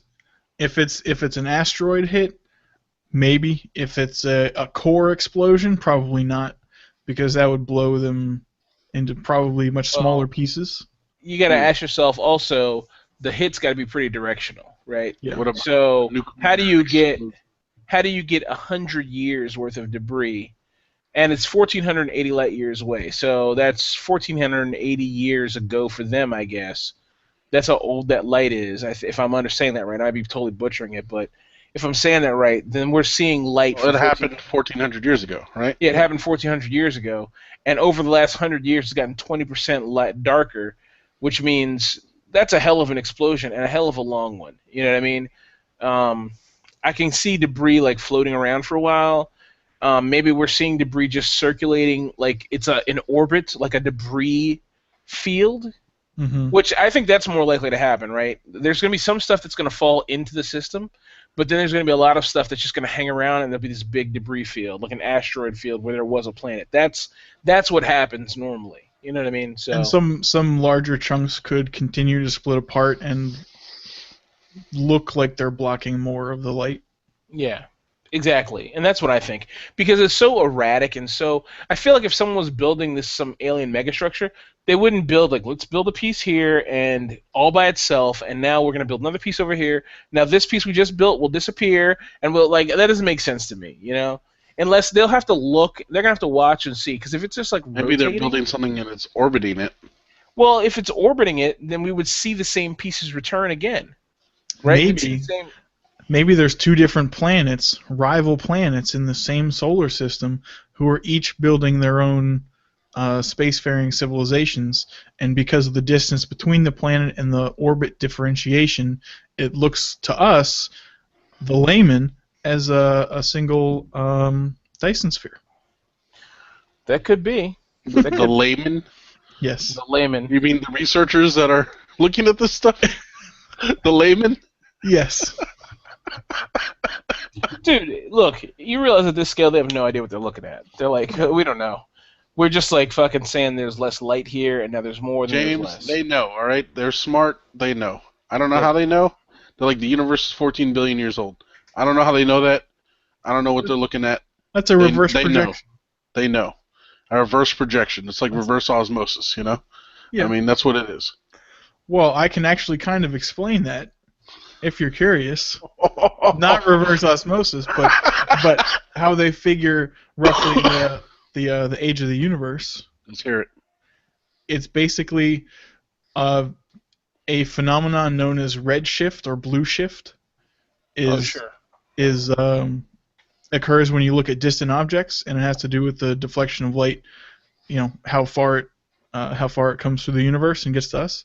So I think the redder things are on this spectrum, the farther away they are, and the time you can measure. There are equations. So if you know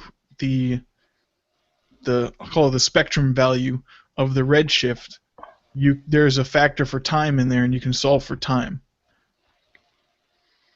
So if we use known objects, plug that shit in, probably do a couple, you can get a pretty good idea. That's the layman's explanation of gravitational redshift. It's an actual thing, though. No, redshifted light is a thing. I've read about it in science fiction books, but it's basically what he's talking about. It's like, you sure you didn't read about it in nothing? No, it's in one of those books that you didn't read. I forgot another series that you didn't read. I forgot. You didn't read it, but I go deeper into I go deeper into the fucking sci-fi space shit. Oh, you go deeper, huh? Okay. I took one astronomy class at community college. I'm the expert. Yes, Evan has a degree in nothing related to astronomy, but he's right. He did take one class.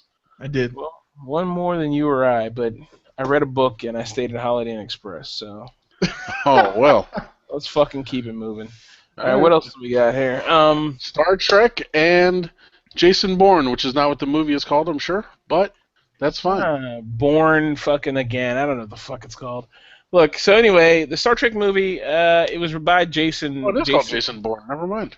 Yeah, it's called Star Trek. Just got lazy. They just called it Jason Bourne. Wow. Yeah, because the author apparently is very dead. So the author is very dead. So they're out of catchy names like Bourne, Robert Bourne Ultimatum, Bourne this, Bourne that. Yeah. At any rate, so was it good? The Bourne movie was basically the same movie you've always seen. It was good. In the previous movies, like they did like crazy fighting stuff. They didn't do that here. There was not a lot of like those kind of fighting scenes. It's more of like him running around, punching random cops, running around here, punching more random cops. Was he in a foreign country? He was all over the place, of course. So it hits all the notes for a Bourne movie, like worldwide travel, using weird passports, doing weird stuff, meeting new people, old characters get killed off. I mean, it hits all the beats. What unconventional weapon did he use during a hand-to-hand combat scenario? Jeez. Mind quad. Yeah. It's a mind quad. I think he used he did something really weird. I forgot. He did use something. A shoelace. No, well, definitely a table leg in one scene, but I don't call that too unconventional. Yeah. He used a table leg. He used a shoe? No, he didn't use a shoe. I had to beat them to death with their own shoes. But that's another story entirely. He killed a guy with he actually, and you know what else? He didn't kill a lot of people in this. This time he was just knocking people out. Like he's just trying to knock people out. You know, which was, I don't know, I thought it was kind of lame. You know, actually, Jason Bourne seems to have gotten soft in his old age. He wanted more killing. I mean, I wanted more hardcore, like, Bourne-ness. Like, I don't give a fuck. But there's not a lot of that. Did he actually kill a lot of people in the previous movies? I don't think he killed a lot of people, but the people he fought with total reckless abandon. Like, zero fucks were given. Like, yeah. I don't care, let's go. You know what I mean? 100%. These movies, he was, like, knocking people out and just choking people out and stuff like that. He wasn't, like, most of the killing scenes, except for the main bad guy, were all, like, pretty weak sauce. They're all, like, someone got shot, someone got fucking whatever, you know. It wasn't, like, all, like, crazy. In Star Trek, one of the main bad guys, the fucking Enterprise fell on them. I mean, it's pretty nuts, you know? I mean, let's see. Let's talk about Star Trek real quick. So that's Jason Bourne. I mean, not a bad movie. It's just all the basic stuff. Did you see the previous Jason Bourne movie, which wasn't with Jason Bourne at all? Yeah, I did. I thought that was okay. Yeah, Jeremy Renner did a pretty good job. Yeah, I thought it was okay. I was hoping he would come back in this one. Hmm. In this particular one, they mentioned like they showed about 15 different black site like black op projects that they were going to like that were like it was like Treadstone was the bottom one, then Blackbriar was before that one, and then there was a bunch of other ones moving up like from Treadstone to today, and the top one was one called Iron Hand, and I was like, oh, it sounds awesome, and apparently it was just government surveillance, you know. Um, so it's Nice. pretty lame. But they had a bunch of other cool ones. There was one out there called Outcome, and I was like, oh, it sounds awesome, you know? Yes, you go there, CIA, you get it, you know? And I was like, what is Outcome about? You know, I bet it's awesome. But they didn't go into it, so maybe they'll show more with Jeremy Renner next go around, and he'll like explore some of these other things. I don't know. Um, I like but the name Blackbriar. Blackbriar's cool. Yeah, I like Blackbriar. I like Treadstone. I thought the names were really cool. I figured they must have used some internet like CIA name generator to get the names, but it was pretty cool. So anyway, let's talk about Star Trek. Star Trek, pretty cool. When I saw it in the like around 7 o'clock, and there was absolutely nothing but old people there. It's like everyone's grandma was there watching the movie, which I thought was really weird. But I didn't know the movie had been out for like a week and a half or 2 weeks, so of course nobody's going to be there. But that was good for me because I got a good seat and I was able to watch the movie in peace and quiet. Nobody's kids, no fucking loud people yelling. But anyway, the movie was okay. Pretty enjoyable. It was pretty fast paced, which I didn't like. Like after the beginning part of the movie, and I heard another reviewer say this about this movie. They said, "Oh, I like the beginning because you kind of get to hang out with the characters." I love when movies and books do that. They let you spend time with the characters in a non like, "Oh my God, this is the end," like a high speed moment. Like if you just like we're eating dinner at the table and it's the four main characters you love and they're just hanging out, like they're kicking it. Like I love that. Like it shows them in other lights, in a non-romantic light, because movies only do two things, right? They show like action and romance. That's it. So it shows people in like a hey, we're just bullshitting around with the bros light, or we're having a beer light. I love that. That's awesome. Like, and they showed a little bit of that in the beginning and at the end of the movie, and it kind of did more character building for the whole. The book is the series as a whole, which I thought was really good, and it made me someone who was really like kind of skeptical about these Star Trek characters and the whole like time shift and things have now changed. The whole thing, it kind of like pissed me off, but it was still pretty good. And this one I thought was good. It was a little fast paced. There's too much happening, but it's from the guy who did Fast and Furious, so the whole thing was like after they get engaged with the bad guys, it's like go go go go motherfucking go. Probably the best scene in the movie is there's a drone battle, or not a drone battle, but a swarm of enemy ships that attack the Enterprise, and man, they attack the shit out of the Enterprise. It's pretty fucking awesome. And the bad guy, who is Idris Elba, he's covered in makeup and he looks like fucking shit. But he says they're like the ship's getting away, sir, and he's like, cut the throat, you know? And all his ships start crashing into the Enterprise's like the neck of the Enterprise under the saucer section, and they'll go they go back and forth till they cut the fucking thing off, and it's pretty awesome. It's a pretty awesome scene. That space battle was bad fucking ass. Definitely worth. And the escape pods, they'll launch escape pods, and the ships just come and like take the escape pods. Pretty awesome. I would definitely say that scene's great. The rest of the movie, the other rest of the movie is basically everything you're already used to with a Star Trek movie. You know, it's just, you know, the usual, like, you know, some guys get away, some guys get locked up. Now we have to save the guys who didn't get locked up. You know, it's basically that. So I think we got you on a little lean right now. On a lean? I think you did something. You did something to the camera or something. I don't know what you did, but or the desk, or I don't know. It redshifted. It redshifted? It redshifted, exactly. So I see here this movie was directed by Justin Lin. Yeah, and that's that. explains the action. It's just by the guy who brought us all the Fast and Furious movies, or like a couple of the last two, or something like that. Mm-hmm. And this is interesting. Written by Simon Pegg. Yep. That is very interesting. Huh? That actually makes sense. Does it? I mean, he didn't have a whole lot, but there's a lot of good comedy and a lot of character development in the thing, which I kind of expect from Simon from the movies he's done, from Hot Fuzz or whatever, and the zombie movie. Mm-hmm. He does a lot of character building, and he does a lot of friend buddy time, and there's a lot more of that in this than I've ever seen in any of the Star Trek movies. Like there's a scene where you see Bones and Kirk, and they're walking and they're wearing regular street clothes and like, oh, we're just going to this party, and you look at fucking Bones and you're like, yo, these guys are bros to the hilt, man. Like they're gonna go bag some nice ass tonight, man. They're fucking green bitches tonight. Like that's what you think when you see them. You're like, these guys are like the dopest guys on the block. They're getting pussy tonight. Like they're getting this. Like these guys fuck. That's what you say when you see them, and that's a scene that you just have never seen before with any Star Trek.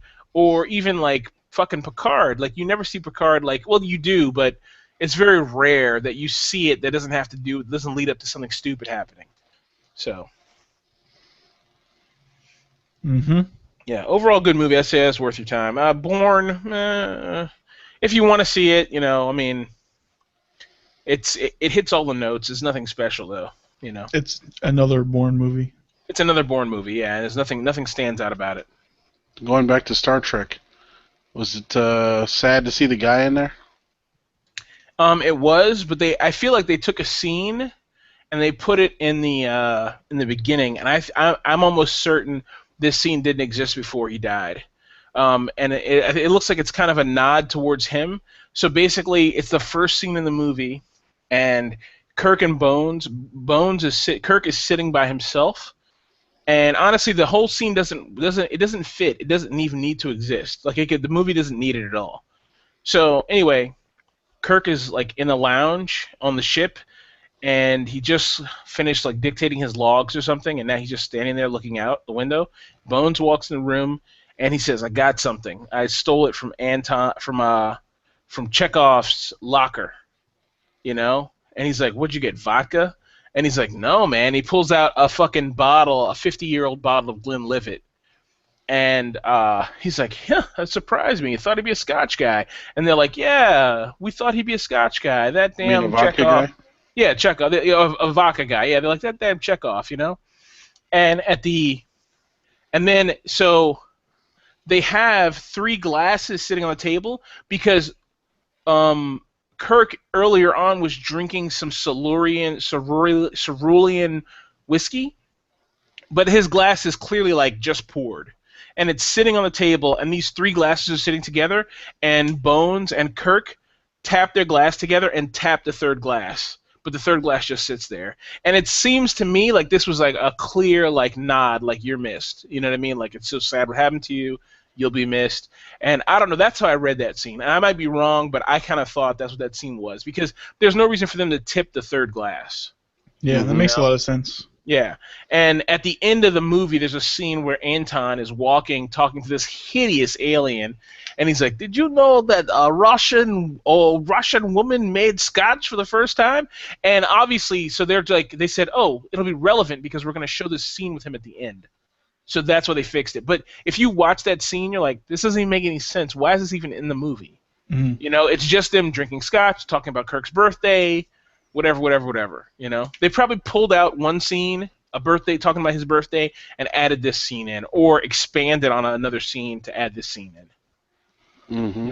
2 things to say. Much earlier in our show, I mentioned a pharmacy company and a color. You just named it sometime in your speech. Oh, cerulean? Mm-hmm. And the second thing is, do you think Justin Lin is the bringer of death? No, I thought he was, but when I first heard he was going to be doing this movie, I was like, this isn't right for Star Trek. But actually, it's totally right for this kind of Star Trek. Like this isn't. I meant Paul Walker and then Anton Yelchin. Oh, that's a good. Actually, it's interesting. I don't know. Maybe. Maybe I don't know. Is he Angela Lansbury? Is what you're asking. Does he solve mysteries? No, every time she goes somewhere, someone dies. Oh, And then she writes about it for her novel. like Matlock. Yeah, like Matlock, exactly. Angela Lansbury probably like has the killings fucking done though. So she Angela can write about- Lansbury, aka her character, Jessica Fletcher, who Yeah. lives in Cabot Cove yeah, or whatever. Dude. AKA the Black Widow. The Black Widow, yeah. What dude? Why do you know that much about Murder, She Wrote? Who doesn't? Me. Dude, Michael, you know why he knows why, okay? You know why he knows. All right? Why do I know? Why do I know? Tell me. I'm not going to say. You know. You know because of your permanent house guest. You guys ever watched Murder, She Wrote? I mean, what the hell? I've seen it. I It's a watched great like show. 10 episodes. Like 10. Uh, It comes to the house. James, I know you've watched Matlock. I know you've Dude, watched I've seen freaking Matlock and Murder, She Wrote. They're both great. I like them. Perry Mason. There's no shame in my game. I used to watch Perry Mason when I was a kid. It's great. Columbo. Columbo's awesome. Yes. Don't say a dirty word about him. He's great. You know what I never watched? What's that? Jake and the Fat Man. That's not. Well, I guess Columbo's in it, right? No, I don't think so. Isn't there a movie that has Columbo in it, and he like playing Columbo or a TV show, but he's playing Columbo, but it's not Columbo, it's something different. I don't know. Anyway, I wish somebody would redo that with like some other like kind of like short jerk, type Was of he a jerk? annoying detective. He was annoying. You wouldn't want him in your house for too long. Hmm. You feel like he'd stink the place up. Jesus. Watch Get Smart. Yeah, sure. Get smart. Never seen that. You're not missing anything. It wasn't a Remember that movie came out? It's like, this is an old TV show. I was like, it is? Like, I'd never heard of it. Yeah. It's more comedy, yeah. What's that one Bill Cosby was in? Ghost Dad. No, not Ghost Leonard Dad. Part 6. That's what I was saying, Leonard Part 6. No, there's one he was in with the guy from, the guy who was in all the 80s TV shows. I can't remember his name now. But they were in a spy TV show, black and white spy TV show back in like the 60s or fucking 80s or 90s. Sidney Poitier. Not Sidney Poitier. Okay, it was him and this white guy who was always in. He was always like the sidekick's boss. He had this military boss. What's his fucking name? Let me just I'm look at thinking of Richard Pryor and Gene Hackman. No, But that's not it. That's too old. It's older than that, man. Anyway, let's continue, and I'm gonna look into it. Well, we can continue on to No Man's Sky, or we can There's a talk TV show about called I Spy. Sorry, Evan. I Spy. That's it. I like how you interrupt me and you immediately apologize. You interrupt James like 15 times and you just keep going. Yeah, Yeah. he never says. He never means like. So skip he's used bug. to it. Yeah. Yeah, I don't give a shit. Thank you. Robert Culp. Yeah, I don't know who that is. Yeah, Robert Culp. That's him. Oh, he looks familiar though. Oh, he's been Yeah, in. that guy. He's been in many. Yeah, he's dead now, but Oh, he's very dead. Yeah. well, very dead. He died in 2010. It's not bad. He had a good run. Mm-hmm. Did you guys see they're making a what's it called? You know, Bad Santa? They're making another one. 1965 to 1968. My God, that is old. Oh, and they released the trailer for Rogue One. Yeah, it looks good. Does it? Oh Yeah. yeah, that looks great, man. I haven't Rogue looked One at looks it yet. Awesome. If it's just by the preview of Force Awakens, the Force Awakens movie, and the preview of this, I'm not a Star Wars fanboy, but I'm pretty pleased with what they've done so far, and it looks to be what they're doing with the franchise now. So it looks good. He looks really good. All right. Fair enough. I'm down. Yep. Looks almost as good as No Man's Sky, right, James? You know, Oh, yeah. I'm surprised to keep on hearing about this. Apparently, it's already out for PS4. Yeah. Yeah, It was out for PC too. So here's a problem with No Man's Sky. There's a few things going on with No Man's Sky. I'm going to combine these two links together just as I kind of ramble on about it. So, okay, first things first. No Man's Sky. Now, I've watched several videos on No Man's Sky and listened to a bunch of people talk on their first impressions. So I haven't played the game. I'm not going to spend $60 on it, unfortunately. I kind of want to just because there's parts of it that look kind of cool. But so we talked like 2 weeks ago about how the game had a major update that totally remade the game into something completely different. Because basically their first release there was no game. It was like a 0-day, like, oh yeah, if you have the game, we're deleting everything. So anyway, after that, they released the game on PS4 or whatever. People playing it with their controllers. They're like, oh yeah, it's a fucking controller-based game. Okay, whatever. And then they released the game for PC, and people on PC are like, okay, I'm gonna crank this up to 60 frames per second. Let me get it to 4K, and they're like, wait a second, I can't do that. It's impossible. And the thing keeps telling me to hit like R, hit like the R button, or like use the left R1 or something like that. Like basically the thing is hardwired to be run with a controller. They've since fixed that, and there's a few fixes out and everything like that. But the game is like. It's like there's no optimization for PCs. It's definitely a controller-based game, which to me is a total fail on their part. Like they should have done PC first and controller and fucking like loser fucking console idiots last. But they made it for the console and then they kind of put it for PC. They didn't optimize it, so it runs like crap. It's very jittery and stuttery, and it looks pixelated. It doesn't look good. It's not nice. It's going to get the same reviews that Arkham Asylum got when they re-released that for PC. It just people would look at the PC version, the PC4 version, PS4 version from like 2 years earlier, and it looked like crap. And they're like, okay, get wrecked. There's the multiplayer aspect of it. So basically, how it works is you discover a planet, and it's generated procedurally, and everything else.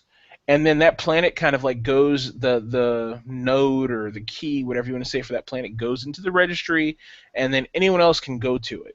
Okay? So what they're saying was they're like, it's going to be super impossible for people to meet in the game, but the opportunity is there. So within the first day, 2 people had like fucking found each other in the game, but they couldn't see each other. Like they're like the game, they couldn't see. They were in the same place. They verified it. Everything was like right, the same name, planet, everything, but they could not see each other physically. Like they're standing right next to each other, they couldn't see each other. So the Murray, the guy, the CEO, whatever his name is, I can't think of his full name, but Sean Murray from Hello Games. Mind you, Hello Games is a company who makes games for like they make like really shitty like phone games and stuff like that, and weird games for kids and things like that. So this is like way out of their wheelhouse. So here's the quote, which I heard it and I thought this is so awesome. So they asked him, they said, why can't players see each other in the game? What's going on with that? And he said, 2 players finding each other on stream in the first day. This really blows my mind. We added a scan for other players in the galactic map to try to encourage this happening.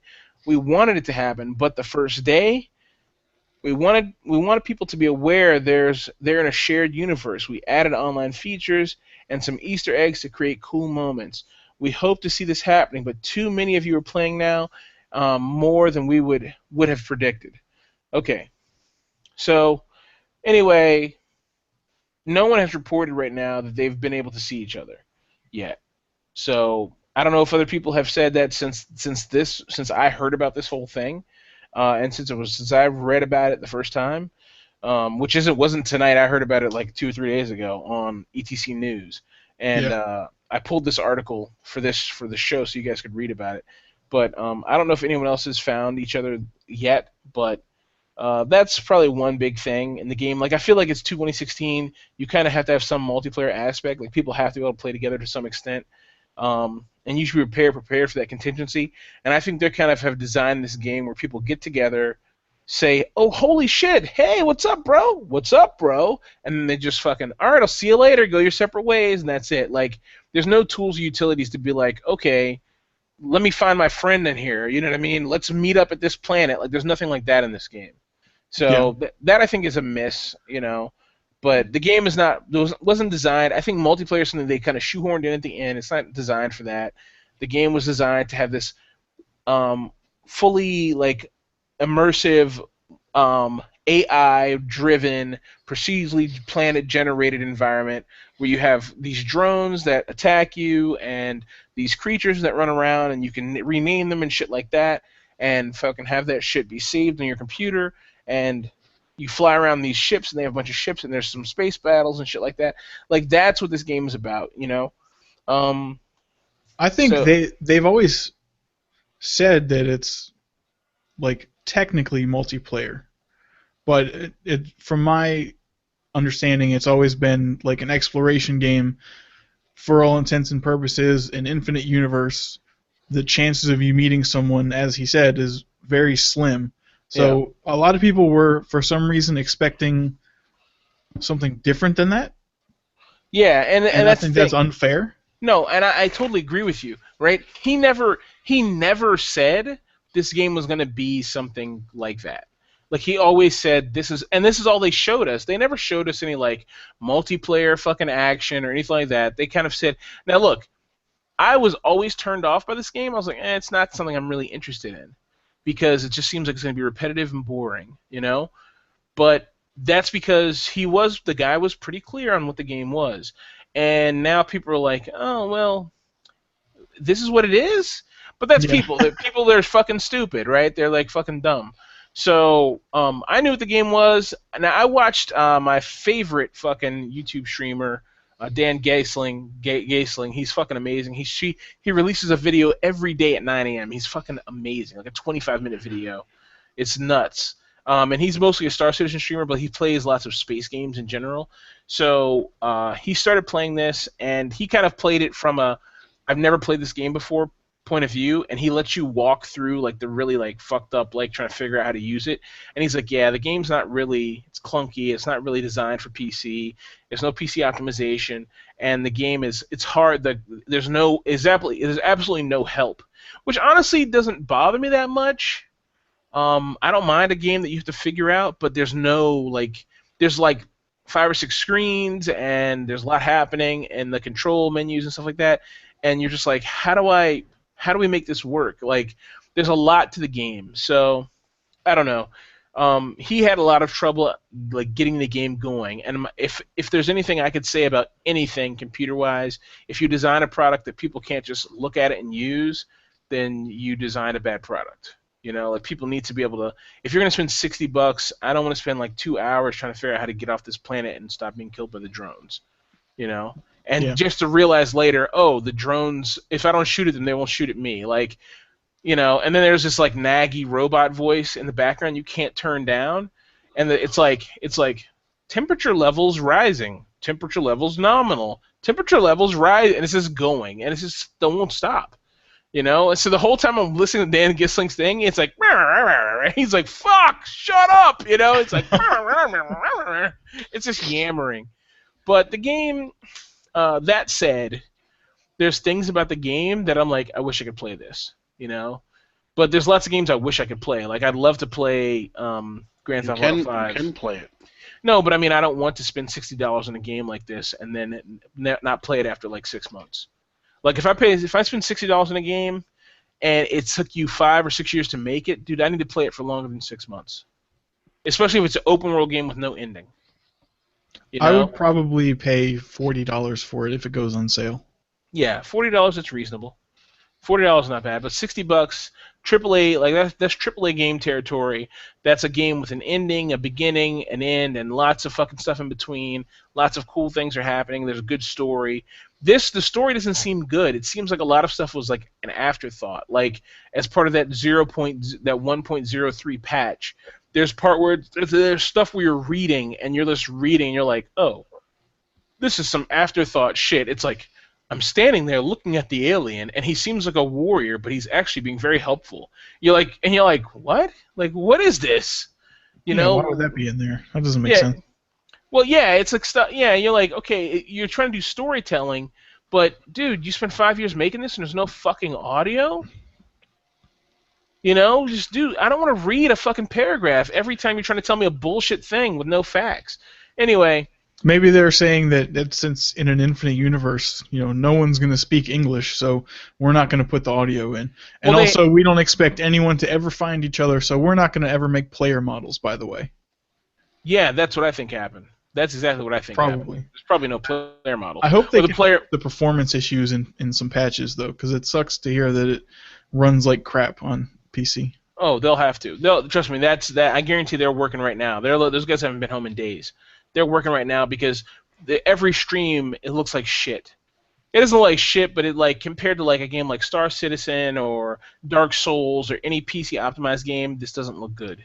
It looks bad, and it's not. It's not selling itself. So if they want to sell this game beyond like next week, they better fix it. They better have a patch to release very soon with some fixes. Well, I'm glad I never jumped on this one. Well, I'll be honest with you. I think honestly, Michael, I think this is a game you might play. Because besides the optimization issues, it seems like the kind of if you like learning and you like wandering around and discovery, this is a good game for you. Because there's lots of places to go and discover, lots of new things to see, lots of new ships to fly, lots of you can try all kinds of things, but I feel like the multiplayer aspect is seriously lacking. It's like Space Engineers, but you can't build anything, which I think is just like not good. You know what I mean? At least in Space Engineers you can fucking put something together and then use it. Here, you're basically like building new like preset modules and stuff like that. Oh, build a hyperspace module. Okay, now you can upgrade this module. And like we all kind of know in the back of our heads that anytime you have a game that has these like add this module, add that module, somewhere at some point we're gonna reach the end of the modules.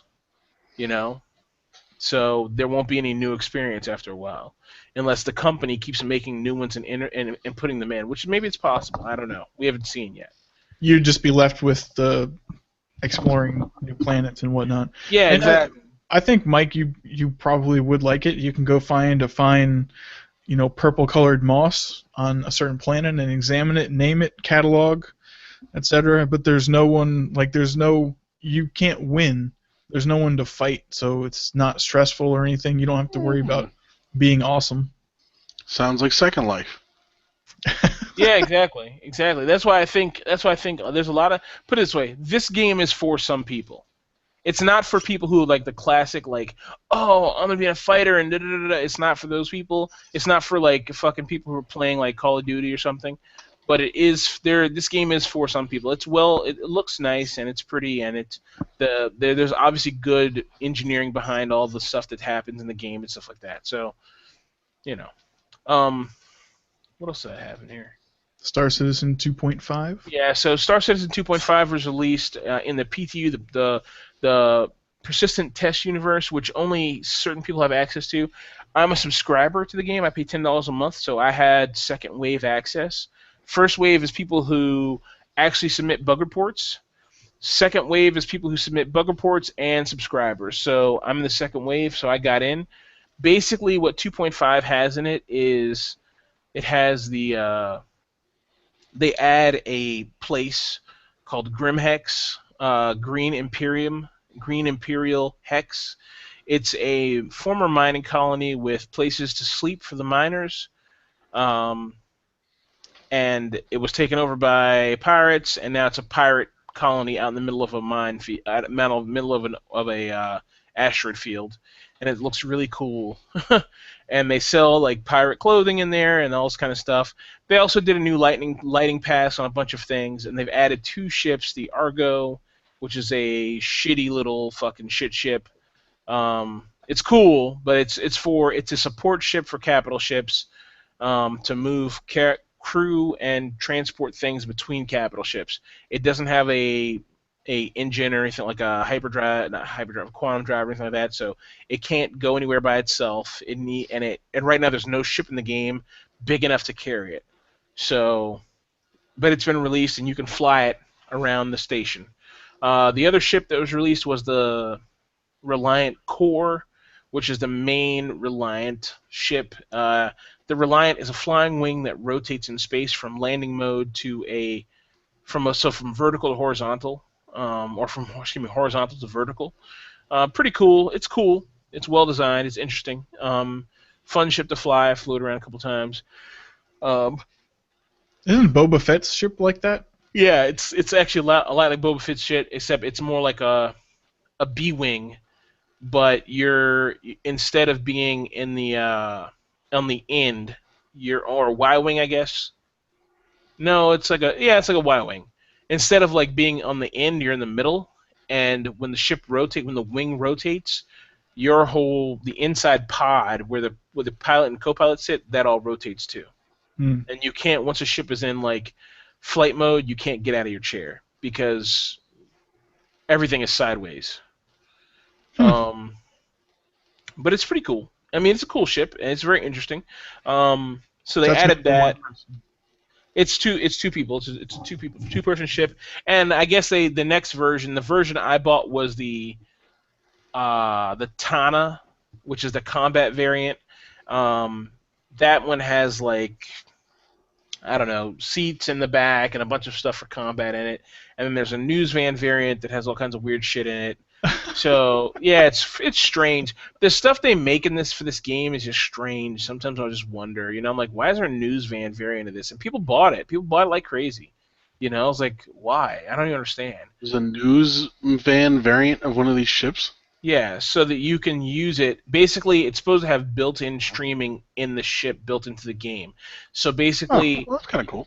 I mean, it's interesting if they can pull it off, but it's just another feature creep thing that is going to happen to Star Citizen, basically, to me. Like, that's another unnecessary thing that they don't need to be worried about right now. And I'm sure they're not thinking about it, but people are going to start to complain, where's the news van variant? And they're going to be like, oh, shit, we have to make it, So basically what that one's supposed to do is you're supposed to be able to go to an event in-game, like one of the races or one of the fights or battles or something like that, and then stream it live from your cameras. You're going to have all these cameras all over the ship, so you get all these weird camera angles, and you can stream from in-ship, to like Twitch or something like that. I don't know how that's going to work, but they've kind of promised that that's going to happen, so... If anything should be a news van, it should be the Aurora. Yeah, the Aurora's just a clunky piece. It's just not clunky, but it's just a square, weird-looking fucking piece of crap. But that just proves like how ridiculous that idea is now compared to how it was then. Back then, they never would have put something in like that. People would have been like, "What are you, stupid?" But now, everyone who's playing Star Citizen now has drank the Star Citizen water so heavily that they could make this is a Chris Roberts variant ship. Whenever you get in it, your face will become Chris Roberts' face. People will be like, okay, like of course, and it's kind of sad that the Star Citizen fan base has become like that, but that's how it is now. Mind you, I still love Star Citizen. I'm definitely a fanboy. I definitely believe in the mission, and I believe that they're going to finish this thing.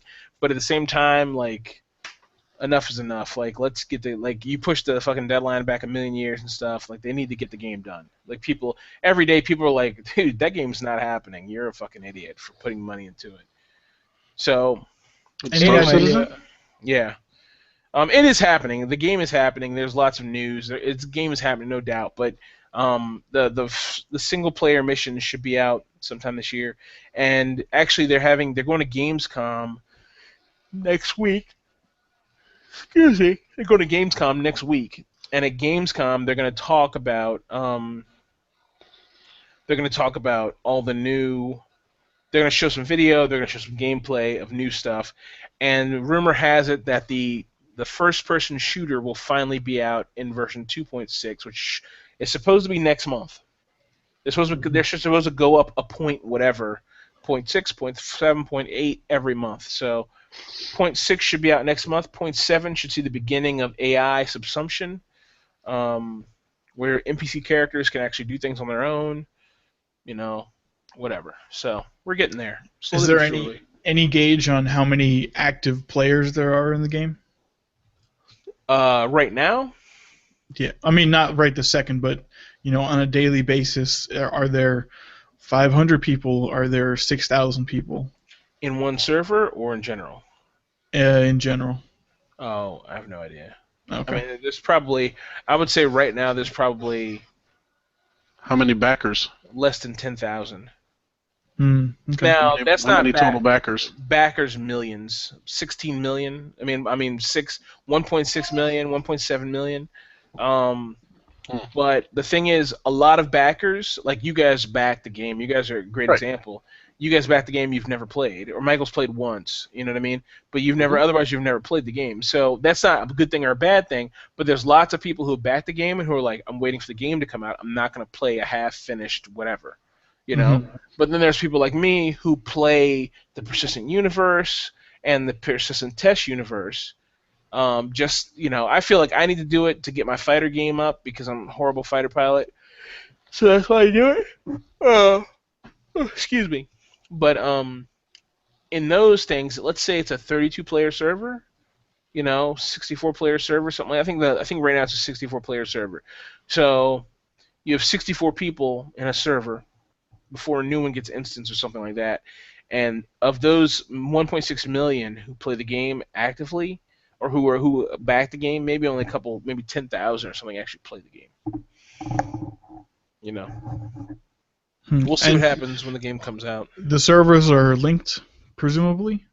Um, Or can you only play with up to 63 other people in your no, universe at the once? the servers will be instanced. So basically, what's supposed to happen is the universe server keeps track of everyone and how of their changes to the universe.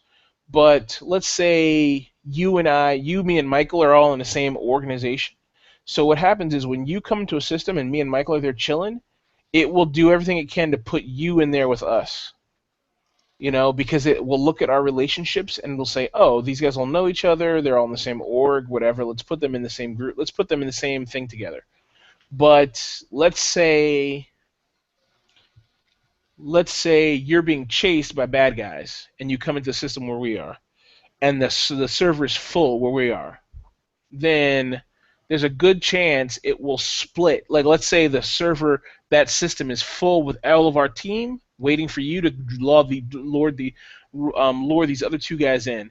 What might happen is you might come in, but when you come in, you only get half of our team and one of the guys who are following you, or both of them. You know, because those two guys might take priority because they're engaged in combat with you. So it's going to stick you and them together, but then it's going to stick you with some of your friends. And then a new server will be instanced with some of us in it. Like, that's what would happen. That's so weird. It is very weird, actually. Now I probably said it wrong. It won't happen. It's not going to take people who are already together and then say, okay, you're out, and whatever.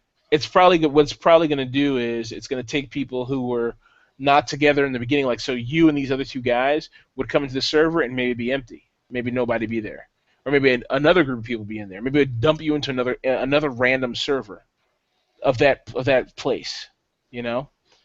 I don't know. That's what they said they're going to do. We have to see. But they also said they may break the instancing down to like planet, not just system level, but planet level. So what might happen is what might happen is when you wake up on a space station, go get your ship. That space station is in an instance. Then you leave the space station and you get dumped into the next instance for everything outside that space station around that planet. And then you leave that and you go into another instance. I don't know. They've talked about several ways. Here's the thing about Star Citizen, right? They're basically building a bunch of fancy technology that may not work.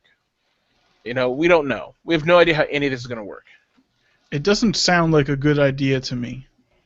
But I have not really played it, and I don't know how it's supposed to mesh together. What exists right now? There's none of that. So we don't know what's going to happen. Right now they just put 2 spawns areas in, one for people with wanted levels and one with people without wanted levels. Mm-hmm. So that will probably lead to a lot more interaction of the good versus the bad and things like that. So at that point, we'll see what happens.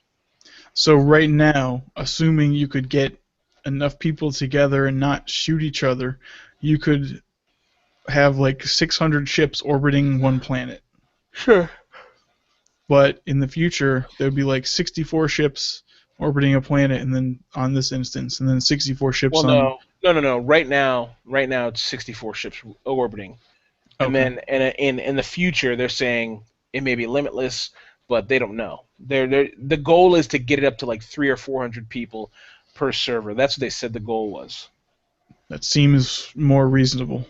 Yeah, that's what they want to do, and maybe they'll be able to do that, but knowing Star Citizen, they could be depending on technology that doesn't exist yet. They're like, oh well, when the new Intel fucking AI processor comes out in 2020, then we'll be good to go. Yeah. We don't know. We have no idea. My hope is they don't feature creep themselves. I shouldn't keep saying feature creep. My hope is they lock in and they can finish what they started, which I think they can. But I think that they have to release something major. And honestly, we'll see what I say after Gamescom. I'm going to watch Gamescom from work and probably get fired from a new job.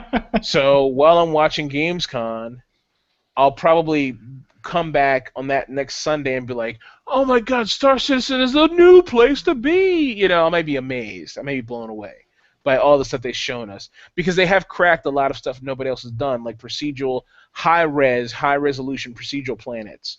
Way better than No Man's Sky could ever think about doing. Atmospheric flight, they've kind of beat that as far as like with their 6 degrees of freedom system, they've already beat that. So there's a lot of things they have to put together and a lot of things they have to do, but they may pull it off. So we'll see. Just got to give it time. Nice. When you said 6 degrees of freedom, my mind went to the movie Stargate when he was like, any point in space can be told by 6 points, but then you also need a point of origin. Yeah. Anyways, Mike and I had an idea. Thought you might want to participate. Since none of us are healthy, we should all try and get healthy. Speak for your damn self. No, I'm kidding. Is this the eat all the pizza plan? If you want it to be. You can lose weight in a number of very creative ways. Yes. You could eat pizza all day and then run for 5 hours. And have a fucking heart attack. And throw up for 2 of those 5 hours. Mm-hmm. Most of the pizza will come out. And since we're talking about bulimia, women, don't. 3 of us. Don't do bulimia. That's an option? Yeah. It's an option. You still get the taste, but then you get rid of the calories. Oh. Yeah, okay. Just saying. Well, So back on topic. Not bulimia. James, what say you to... I mentioned this to James earlier today, by the way. Oh, did you? Okay. Yeah, I'm in. What are your terms? So I don't think I told you this, Evan. Maybe I did, but I was talking to a coworker about this, and he suggested some kind of monetary component to this. Yeah. Yes.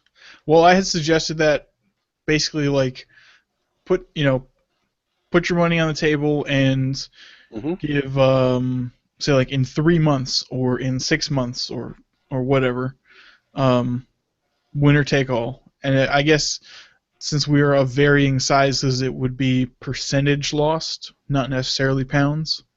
Right, yeah. That's the other thing. I was thinking it could be like BMI or I don't know. Right. And I mean, that's an easy way to judge because it's simple formula. I know you had picked out a potential app, and I scolded you, and you have not you've not spoken of it since, so I appreciate that. But you were thinking, potentially weekly rewards, but I don't know. I think I would prefer, selfishly, something more like 3 months or 6 months or something, just because in the long run, it's all about willpower, and if you need something to remind you every week, beat it. I think you need something to remind you every day. Well, you do that yourself. That's when you can use that yeah. app and get like $10 a month. Mm-hmm. So what do we think so I was thinking monetary wise, something like, and it doesn't have to be a lot of money, but it could be like, I don't know, we all start off, we say, okay, we'll each put 25 in the pot, Mm-hmm. right? Something like that. Something, a nice low number, not like, oh, your next paycheck is mine. No, nothing like that. We're not like that. We ain't got it like that. Pick But- one thing that the other person has. That is your payment. Like, I want the cat. Yeah, right. No, so something easy like $25 or whatever, $50 or whatever we want to make it. We all put that in a pot, quote unquote, Mm-hmm. and or as a older black lady taught me at work, a kitty. What? Apparently, that's another term for that. Oh yeah, the kitty. You never heard about that? I don't approve. That's Nope. from that's a bid whist term from a game called Bid Whist. Oh, what? What? It's called Bid Whist. Just Moving Google it. on.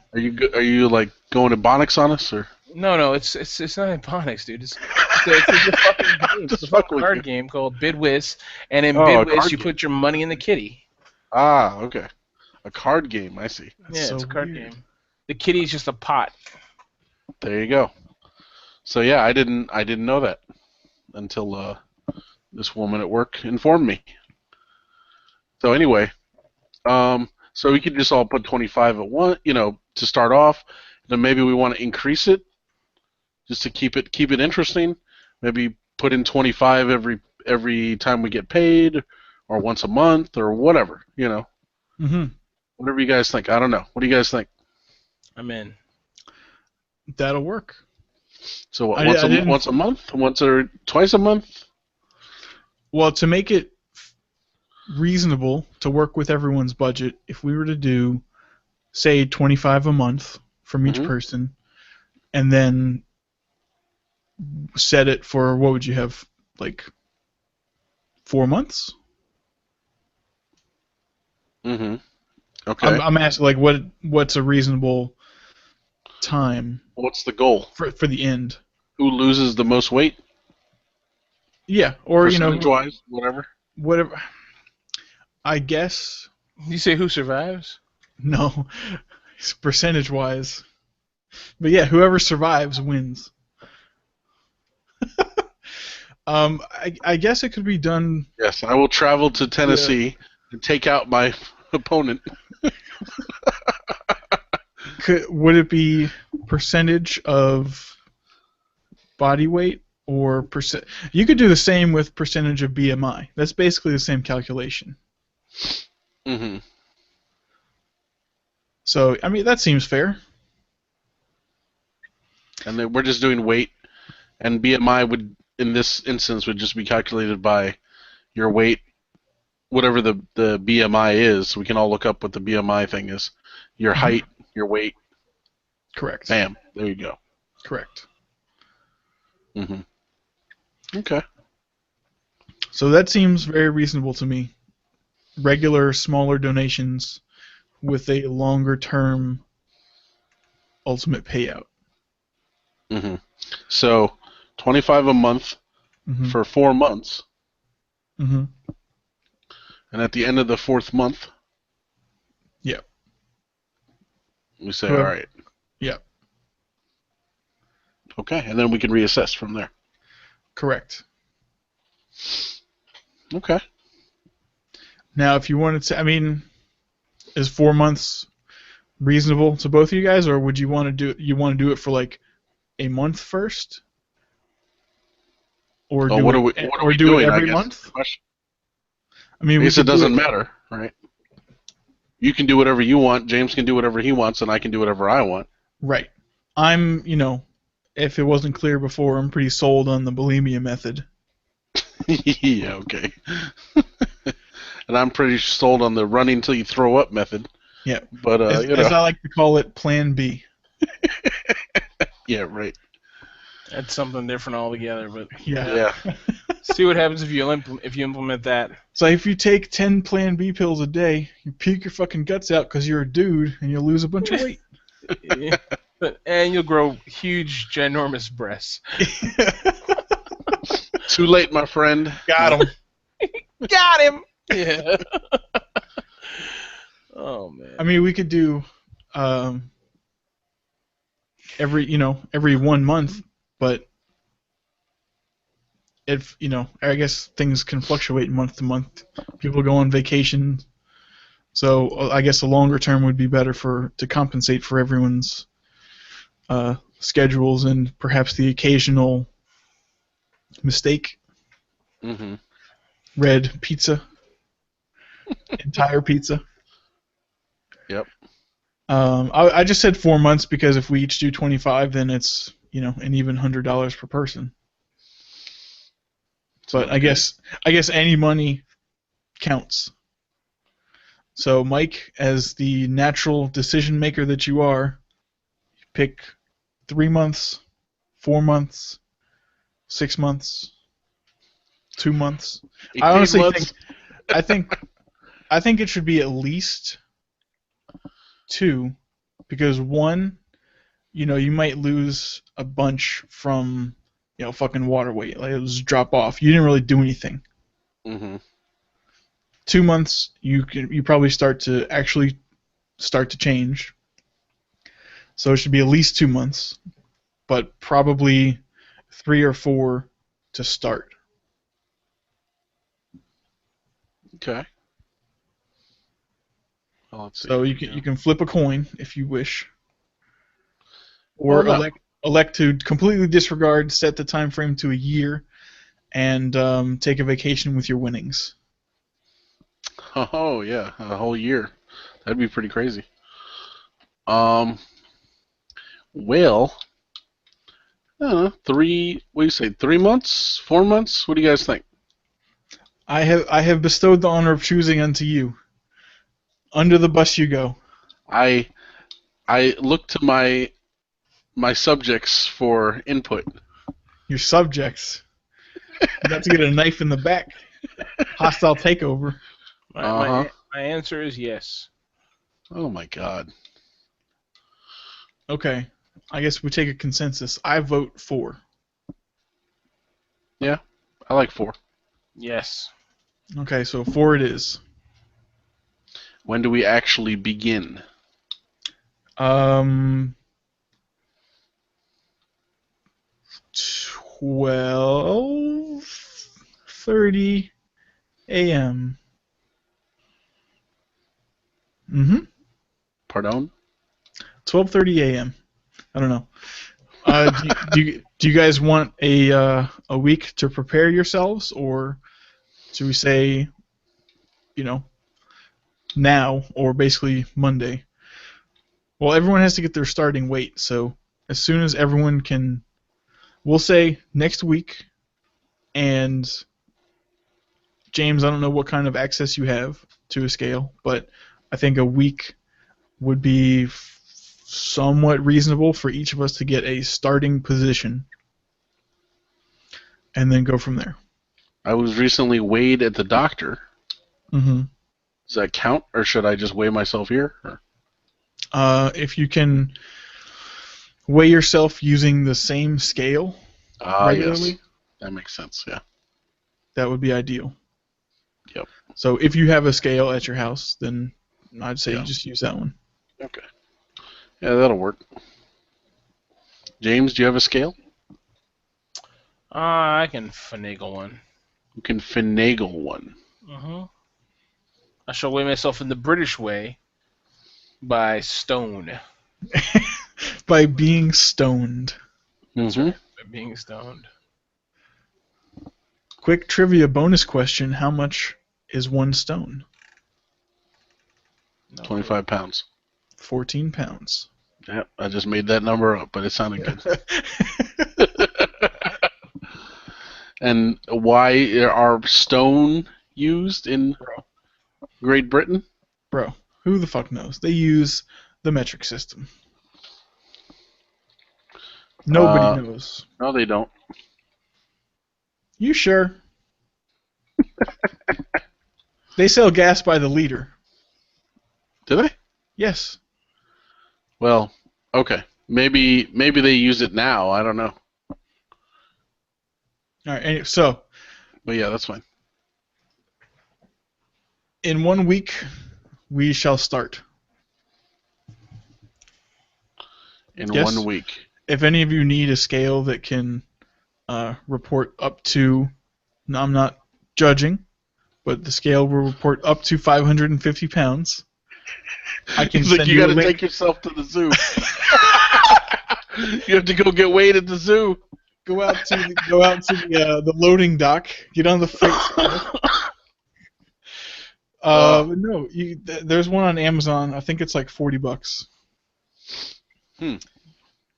Okay. It's quite good.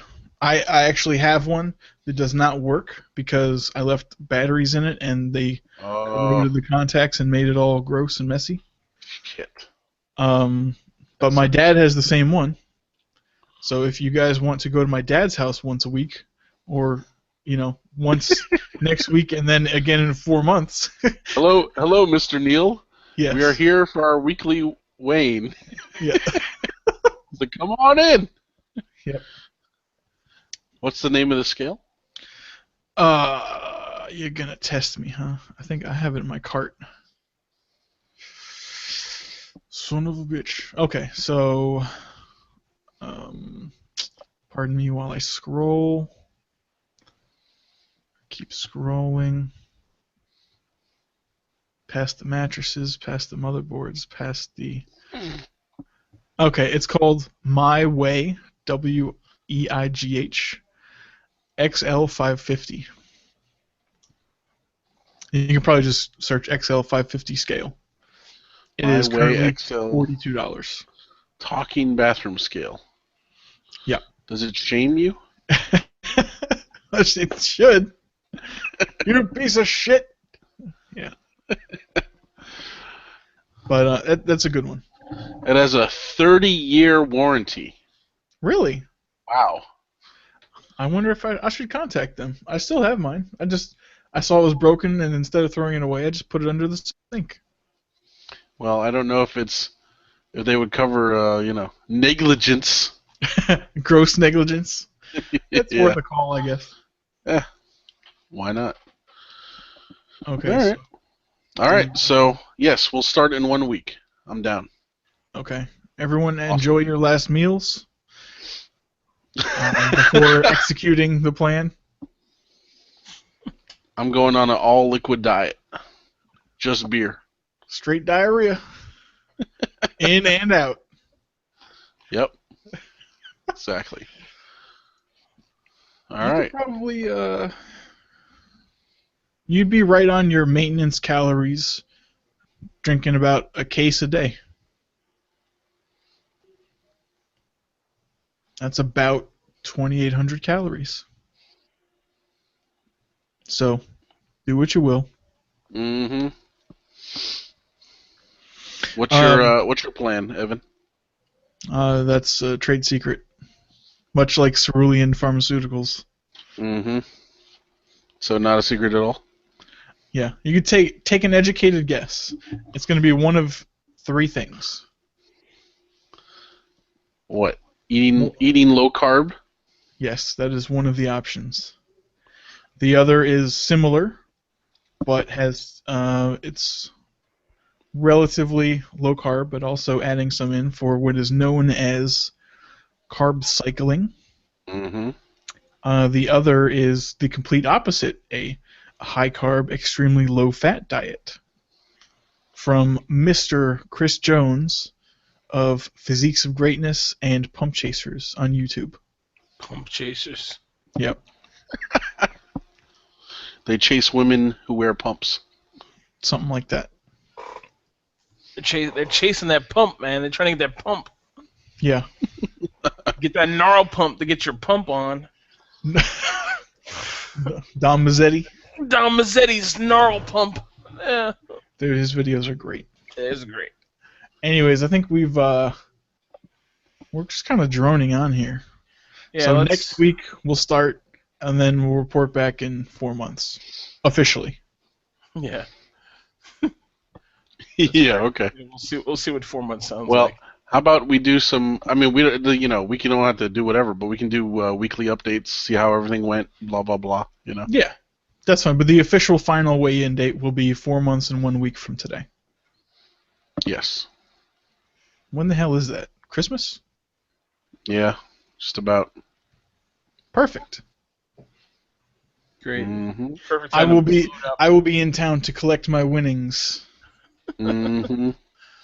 You ain't winning shit Yeah. All right. except Sorry. a knuckle sandwich. He probably is. He's probably gonna be the winner. James, you're already talking like you lost. Come I on don't, now. I don't even know what I agreed to. I have no idea. I was looking at pictures of Ariel Winter. Pumps. Oh. Yeah. So how do we should figure out how we deposit this $25 per was it per paycheck or per month? I already forgot. I think Per per paycheck. month. Let's do per paycheck if we can afford it. $25 per paycheck. That way, there's something in there. There's something to win. Okay. Okay, so we'll say 25, so $50 a month. We'll just say that. Yeah. I am okay with that. Michael, find an app. There must be an app for this. He's got an app. No, not that app. Oh. No, I mean there must be an app that like we can just tell PayPal to take $25 and put it in an account or something. Okay, can you auto pay PayPal? Can you do PayPal? Okay, we'll talk about the fucking logistics of this later. All right, Yeah. what else we got on the list? Let's fucking power through here. No, I think that's it. Unless you want to really talk about anything, but There's two things I want to talk about. I will do a quick mention. There is a cool interactive website that deals with drug addiction. It shows you, opiates, barbiturates, stuff like that in the form of a periodic table. Cool graphics. You can click on them if you want to know more. Google. My third link is called Backrub. So I was fucking around on StumbleUpon yes. and found a site. It's called factslides.com. And the second fact for Google is that it was originally called Backrub. I thought that was funny. Huh. So there's a bunch of facts about Google on the link that I shared, but there are many more facts down below, as you will see if you visit the site. The other actual one I wanted to talk about, which I thought was funny, is a very small study was done from researchers at MIT who had a class of 84 business management students aged 23 to 38, and they were tasked with filling out cards regarding their classmates on a rating, basically how good of a friend they consider their classmates on a 0 to 5 scale. 0 is I don't know who this person is. 5 is I let him sleep with my wife. And over 90% of the people who they filled out the cards, they thought, yeah, I'm likely to get the same answer back. We're really good friends, or I have no idea who this person is, whatever. So as it turned out, only about half of them were correct. So the link I put in there, I entitled "Nobody Likes You," but in reality, half of your friends like you. That's it. It's pretty reasonable. Small sample size, but I still think it's funny. Yeah, that's good. I agree. Periodic table drugs are pretty interesting. Definitely worth looking at. There's a notable thing that is missing from there. Did you notice that? Let me see if I can pick it out. Is it tobacco? No, that's No. there. Is caffeine? I mean, I didn't see caffeine. I didn't think about that. That's not really the drug I was thinking. I was thinking of illegal drugs.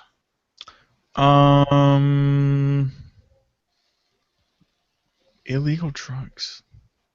No, bath salts is on there. Like marijuana? Yeah, that's not on there. It is. It's number 11. Is it? Yeah. I didn't see it. It's right there. MJ.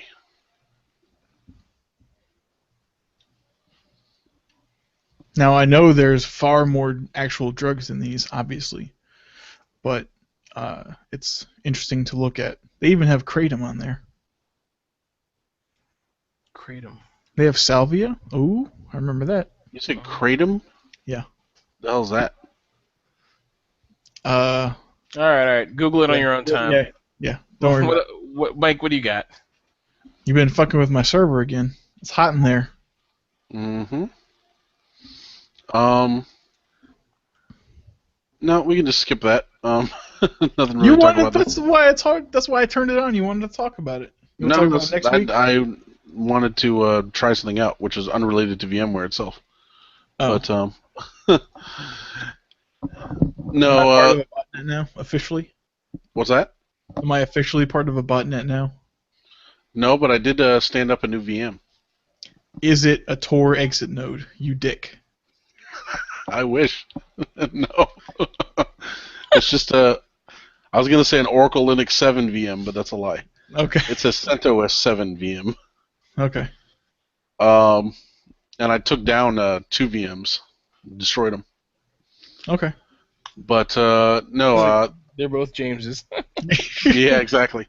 No, I couldn't remember the password to any of the other ones, so I was like, F it. So I just built the CentOS one. Okay. But no, the only other thing I wanted to mention, this geeky weather thing, I sent it to you, Evan, I think earlier. Mm-hmm. So the link is wttr.in, and you can actually access this from a command line window if you want. So if you're in a Linux, like a bash terminal, you can use like curl, C-U-R-L. You can do curl space http://wttr.in, hit enter, and it'll show you the weather in a nice ASCII format. Quick mention, I only recently, I'll say within the last year, found out what curl actually meant, and the fact that people use that on systems is fucking mind-boggling. What does it mean? Copy URL? Copy URL. Or clone URL, something. So you can be in a terminal, and like at GitHub or something like that. You can curl some project on GitHub, and if it has a matching file there, it will basically copy straight text from a website and execute it on your system. Potentially very dangerous. Yeah. Well, I mean, obviously, know your source, but on tech podcasts and Linux podcasts for the last couple of years, they were talking about curl, very nonchalantly, and then I found out what it was. I was like, oh shit, why would anyone do that? I'm sure there are reasons. Well, it's kind of like wget. Similar, yes. Yeah. Oh shit! If you click on this thing, it's actually showing the weather right now where I'm at. Is your location accurate? Because mine thought it had the right city name, but it's a Cordova in the Philippines. It's right on the money for me. Okay. Yeah, and like I was telling Evan, after the slash, you could actually put like a zip code or the name of a city, and it should take you to the right one. Yeah, zip code worked very well. Nice. Mm-hmm. So, Excellent. That's all I wanted to talk about. Awesome. Cool. All right. I think we've had a pretty good show, minus the racism earlier, but we stuck with it. We got over it. We only lost one listener. We pushed through the racism. We pushed all the way through. Yeah. I don't even remember that. As soon as I was about to tell it again, but I'm not. As soon as I told that joke, Chanel messaged me on Google and was like, "I'm out." It's too much. She had other stuff to do anyways, but she whatever. messaged me. Let me read you the message she sent me. She said, shaking my head, wag of the finger to Evan. Yep. Oh, that's something you said, Evan? Yeah, I said something very racist, but it was repeating something I saw on 4chan. Yeah, so he just repeated a joke that was. I can't take all the credit. Oh, Yeah. okay. Yeah, that's fine. I thought you talked about something I said. But Okay. No, that was last week. Michael, close this out here, please. Come on. Close the doors on this thing. all right, guys. Well, thank you very much for joining us. Looks like we had 1 or 2 viewers over the course of the podcast, which I very much appreciate. Thank you guys very much. If you guys want to leave us any feedback, you can do so on Facebook. You know who we are. We also have a Facebook URL now. If you go to facebook.com/IOPanelPodcast, or is it just IOPanel? Well, either way, try either one. You'll find us. If you go to IOPanelPodcast.com, that's our website. We'll post this episode once we get it processed and everything. You can leave us a comment. You can send us an email, feedback@IOPanelPodcast.com. That's right. We also have a Twitter account. It's twitter.com/IOPanelPodcast. And this episode will actually be on YouTube later, on youtube.com/IOPanelPodcast. But we'll put the links and everything on our website, IOPanelPodcast.com, or IOPanel.tech. That's TECH. We'll put everything there so you guys can get to it nice and easy. And also, we have some permalinks there on the right-hand side that include the Audible link, the RSS feed, so if you want to subscribe to the show in iTunes, or just not in iTunes, just the bare RSS feed, you can do that too. So either way. All right, guys. Well, unless you guys have anything else, I think that's it. Thank you very much, and we'll catch you guys next week. Take care.